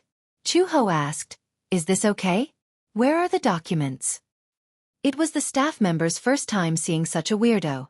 She patiently asked, "Do you have a photo?" "Photo? What photo?" "The photo on the marriage certificate." Chu-ho was confused and asked a very retarded question. Does a marriage certificate need a photo? Where did this weirdo come from? Didn't he know that a marriage certificate needed a photo? The staff member took a deep breath and then picked up the 2-inch topless photo provided by the previous couple to show her. "Here. You don't have such a thing, do you?" Chu-ho said blankly. "I didn't." "It doesn't matter if you didn't film it. You can film it now too." As the staff member spoke, he pointed to the price list hanging at the side and said, "But there's a fee for taking photos on the spot." What he meant was, hurry up and fork out the money. Chu-ho glanced at the price list. The production cost of the ID card was 20 yuan, and the photo cost 20 yuan as well. It was a total of 40 yuan. She suddenly looked into the distance. It was 40 yuan. She had left in a hurry and seemed to have forgotten to bring her wallet. Chu-ho searched her pockets with great effort. Suddenly, she realized that she was wearing a dress with no pockets, and it was newly bought. She returned to Gu Jinglian's side and shrugged at him. "Money. Did you bring any money?" Gu Jinglian was getting impatient. "What money?" Chu-ho imitated the staff member and pointed to the price list. Gu Jinglian looked up at the price list and pursed his lips. Then, he took out the all-purpose black gold card. After taking the black gold card, Chu-ho was a little confused. "You can swipe a card here?" "I don't know." Chu-ho wanted to give it a try. She took the black gold card and walked to the window. She cleared her throat and asked awkwardly, Can I swipe a card?" The staff members turned around and looked at her as if she was an idiot. They said word by word, "We only accept cash." Chu-ho was speechless. Half an hour later, Uncle Fu rushed over with the wallet. Chapter 3480. Gu Jinglian sat on the bench. His face was dark, and he was obviously on the verge of exploding. Why did it take so long to get a marriage certificate? He said coldly, "It's a waste of time." Chu-ho stood aside speechlessly, holding her forehead. "We could have gotten it done in the morning, but you insisted on buying clothes." Gu Jinglian glared at her, but Chu-ho glared back at him indignantly. Uncle Fu walked over and handed her the wallet. He asked, "Why didn't you bring any money with you?" "I thought we didn't need money to get a marriage certificate. The Civil Affairs Bureau is not a charity." Uncle Fu looked at the time. There was still more than an hour before the afternoon shift. He said, "It's time for everyone to get off work. Old master, why don't we go for lunch first?" Gu Jinglian did not say a word. It was obvious that he did not want to move. After running around in the mall for so long, it was obvious that he did not want to go out again. Uncle Fu saw this and felt helpless. He walked aside and made a phone call. When it was time for work in the afternoon, a few staff members walked to the window and discussed, "I met a pair of strange newlyweds this morning." The man looked unwilling, as if he was being forced to get married. "Oh, I saw it too. That man is so handsome. However, it gives people a very terrifying feeling. I always feel that it has a very strong baleful aura. I heard that they came early in the morning and got their number plates. When it was their turn, they didn't bring any money. I'm dying of laughter. The group of people laughed as they walked into the hall. As soon as they walked in, they smelled a tempting fragrance. Then, they followed the fragrance into the hall and were all dumbfounded. In the hall, the benches had been pushed to the side, and there was a wooden dining table in the middle. On the table, exquisite and gorgeous dishes were placed, and the aroma was overwhelming. The whole scene was gorgeous and out of place in the Civil Affairs Bureau's shabby registration hall. Especially the cutlery, which was made of high-quality silver and was incomparably exquisite. On the side, Uncle Fu and a few chefs stood respectfully. At the dining table, Gu Jinglian ate elegantly. Even in such a simple setting, he still maintained the manners of an aristocrat. On the other hand, Chu Ho sat opposite him and forced himself to eat. Just half an hour ago, Uncle Fu called the Eastern Purple Chi restaurant the most luxurious Chinese restaurant in the capital. Hence, the manager of the restaurant personally led a group of people to move the table and sumptuous delicacies over. Before the meal, the hotel manager personally sprayed disinfectant on the table and wiped it several times. Only then did Gu Jinglian leisurely sit at the table. This is change. Pervert. Chu Ho was dumbfounded when he saw the group of people carrying in the luxurious dining table. Speaking of which, it was just a meal. Was there a need to make such a big fuss? Eating a bowl of noodles at a roadside stall is fine too? However, after thinking about it carefully, with Gu Jinglian's temperament, it seemed unlikely that he would lower himself and be willing to squeeze into such a simple table at a roadside stall.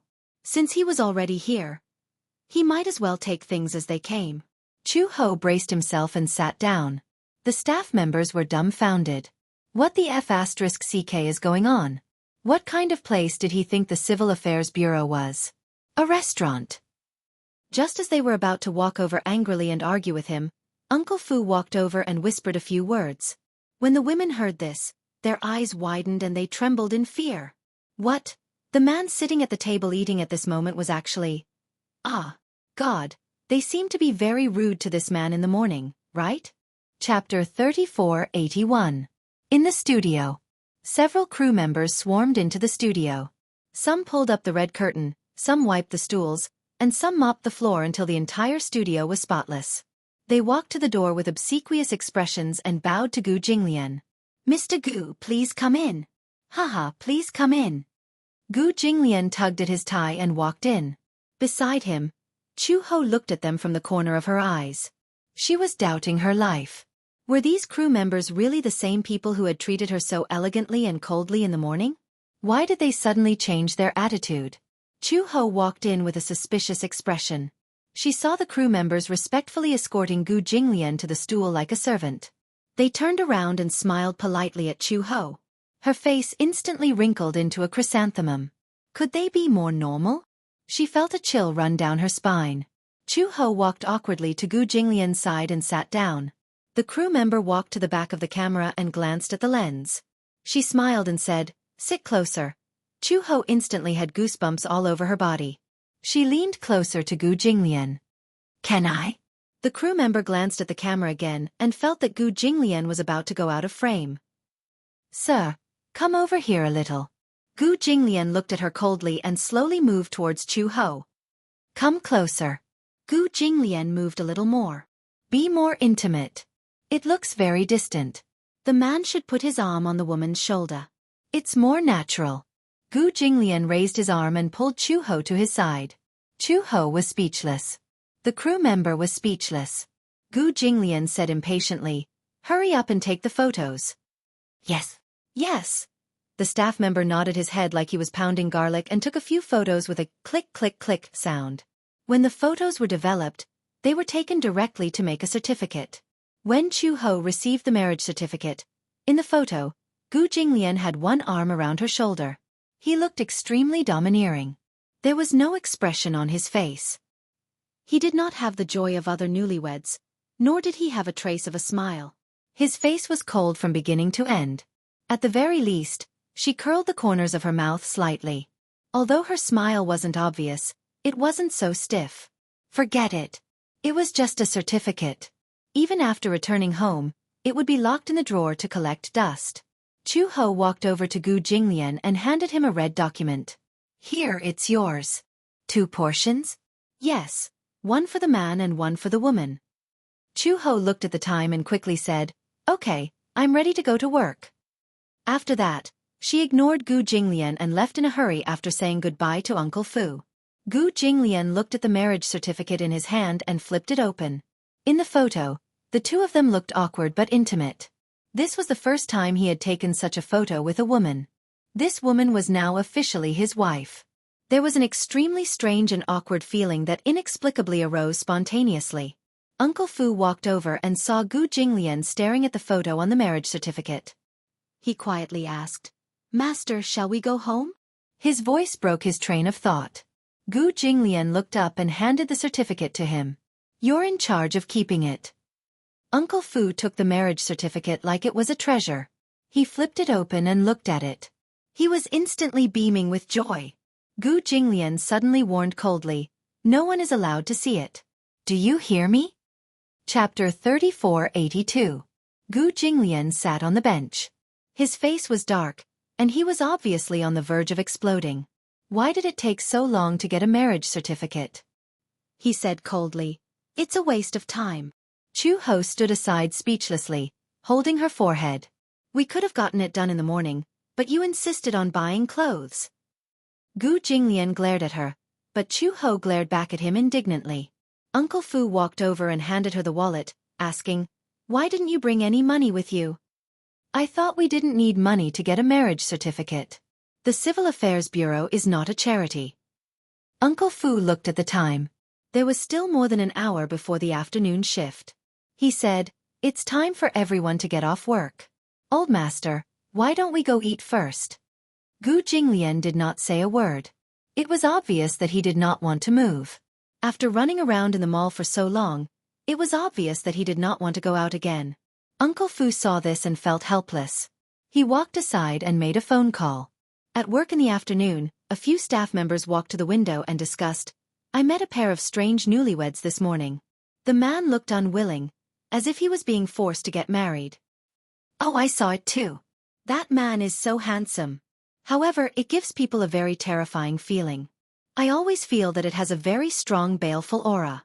I heard that they came early in the morning and got their number plates. When it was their turn, they didn't bring any money. I'm dying of laughter." A group of people laughed as they walked into the hall. As soon as they walked in, they smelled a tempting fragrance. Then, they followed the fragrance into the hall and were all dumbfounded. In the hall, the benches had been pushed to the side, and there was a wooden dining table in the middle. On the table, exquisite and gorgeous dishes were placed, and the aroma was overwhelming. The whole scene was gorgeous and out of place in the Civil Affairs Bureau's shabby registration hall. Especially the cutlery, which was made of high-quality silver and was incomparably exquisite. On the side, Uncle Fu and a few chefs stood respectfully. At the dining table, Gu Jinglian ate elegantly. Even in such a simple setting, he still maintained the manners of an aristocrat. On the other hand, Chu-ho sat opposite him and forced himself to eat. Just half an hour ago, Uncle Fu called the Eastern Purple Chi restaurant the most luxurious Chinese restaurant in the capital. Hence, the manager of the restaurant personally led a group of people to move the table and sumptuous delicacies over. Before the meal, the hotel manager personally sprayed disinfectant on the table and wiped it several times. Only then did Gu Jinglian leisurely sit at the table. "This is change. Pervert." Chu-ho was dumbfounded when he saw the group of people carrying in the luxurious dining table. Speaking of which, it was just a meal.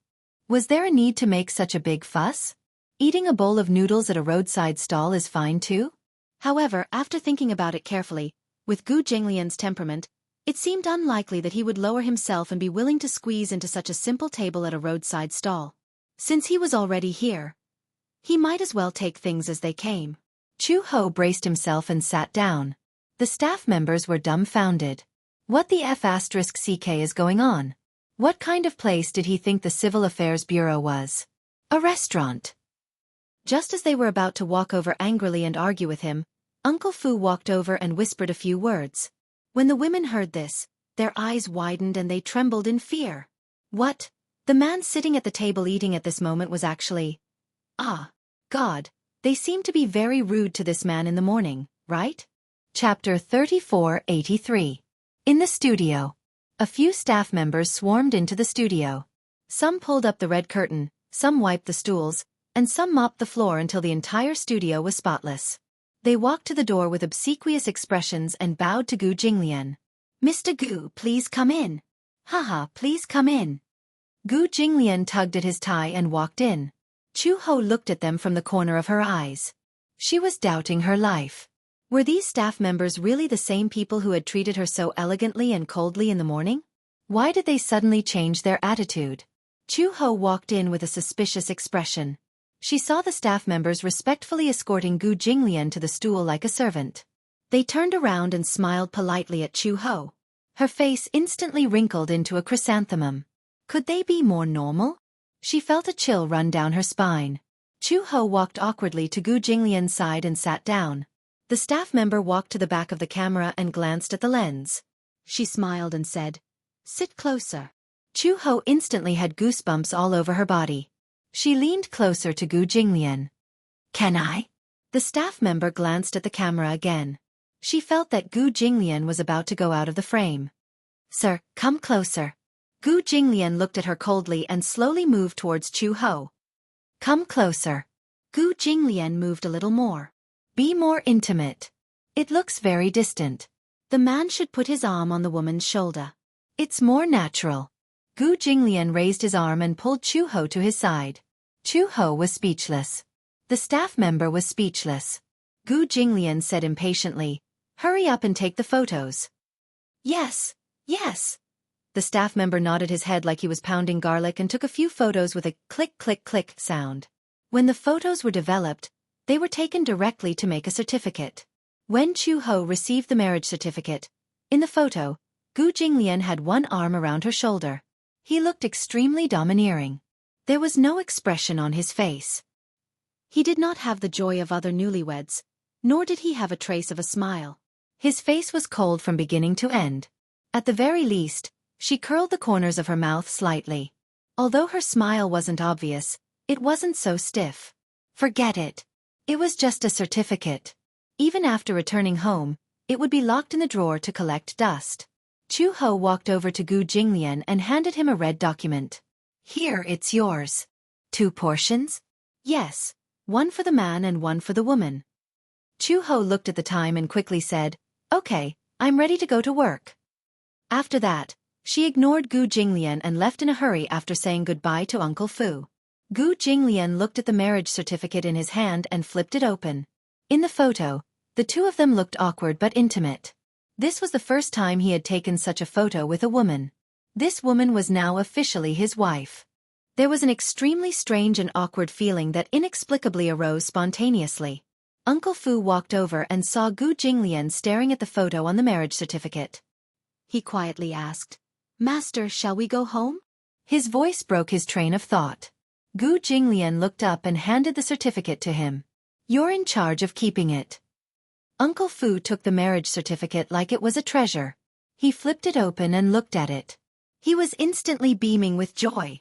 Gu Jinglian suddenly warned coldly, "No one is allowed to see it. Do you hear me?" Chapter 3484. In this country, there was no such thing as mercenaries. Any mercenaries were illegal to exist. Only in other countries, especially in war-torn areas, there were mercenary groups with extremely impressive backgrounds. Chu Ho asked back, "What's so strange about that? Aren't you afraid of death?" "If I was afraid of death, I wouldn't have engaged in such a profession. However, being afraid of death doesn't mean that I want to die. Everyone wants to live well. If you don't want to live, it's easier to commit suicide by jumping into the river." Becoming a mercenary was to survive. Mercenaries had a high salary and a considerable income. Generally, taking on a mission, the salary started at 100,000 yuan. In that era, it was definitely beyond the reach of many people. Logically speaking, after so many years, Chu Ho should have accumulated a lot of wealth. She had indeed accumulated a lot of wealth.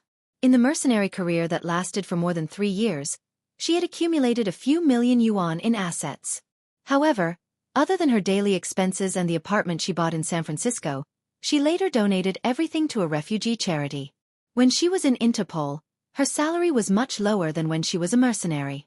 Later, after she went missing, The organization must have thought that she was dead, so they might have cancelled her account.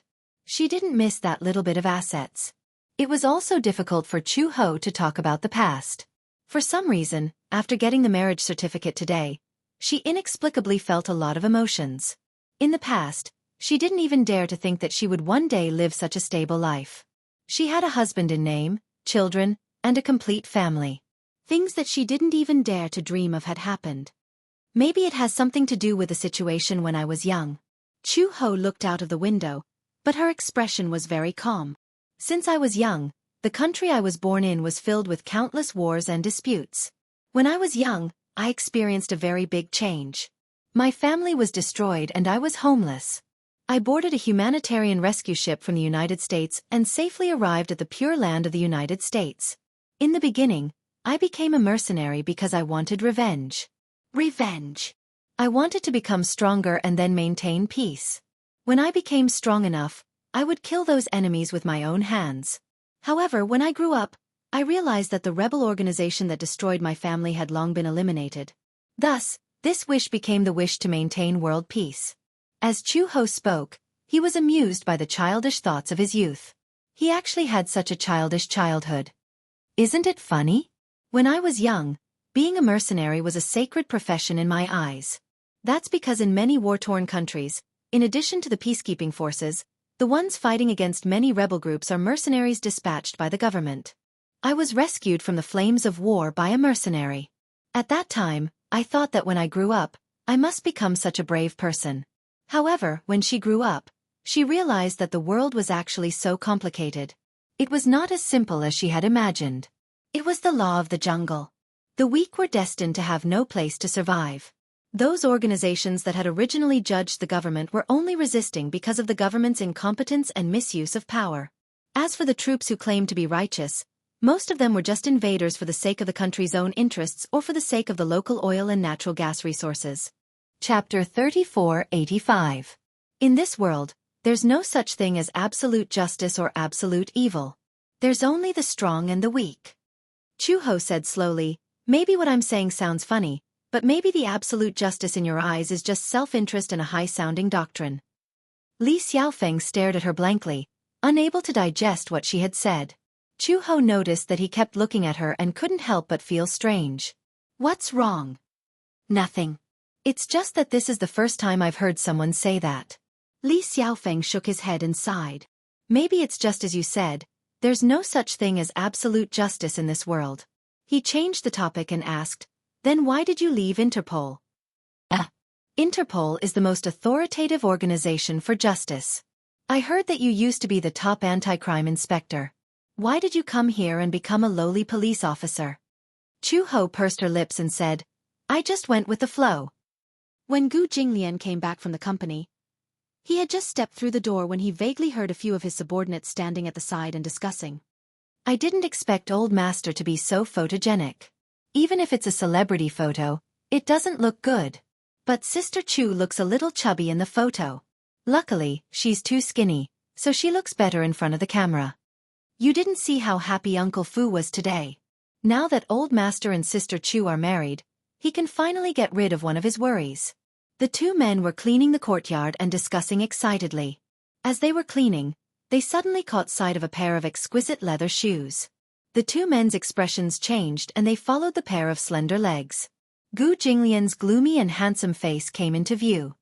The two men's eyelids twitched violently and the corners of their lips twitched for a while. They stood upright awkwardly and gave a flattering smile. Old Master. Haha. You're back? Haha. Gu Jinglian glanced at them and asked coldly, where did you see the photo? It's the photo on Old Master's marriage certificate. Halfway through their words, the two of them didn't dare to continue. This was because they saw Gu Jinglian's face getting darker and darker. Uncle Fu. Gu Jinglian went upstairs and kicked open the door of the study. Uncle Fu was wiping the table carefully. He was so shocked by the loud noise that the cloth almost flew away. Uncle Fu turned around. He was so frightened by Gu Jinglian's aggressive look that he hiccuped and stammered, Master. He eagerly went up to greet him. Hee, you're back. Gu Jinglian's face was livid as he grabbed his collar and glared at him. He gritted his teeth and asked, "Where's the marriage certificate?" Yes, it's in your drawer. Didn't I tell you not to show it to others? Gu Jinglian leaned closer to him and asked coldly, "Are you ignoring me?" F***CK. He had been betrayed? Who was the shameless blabbermouth?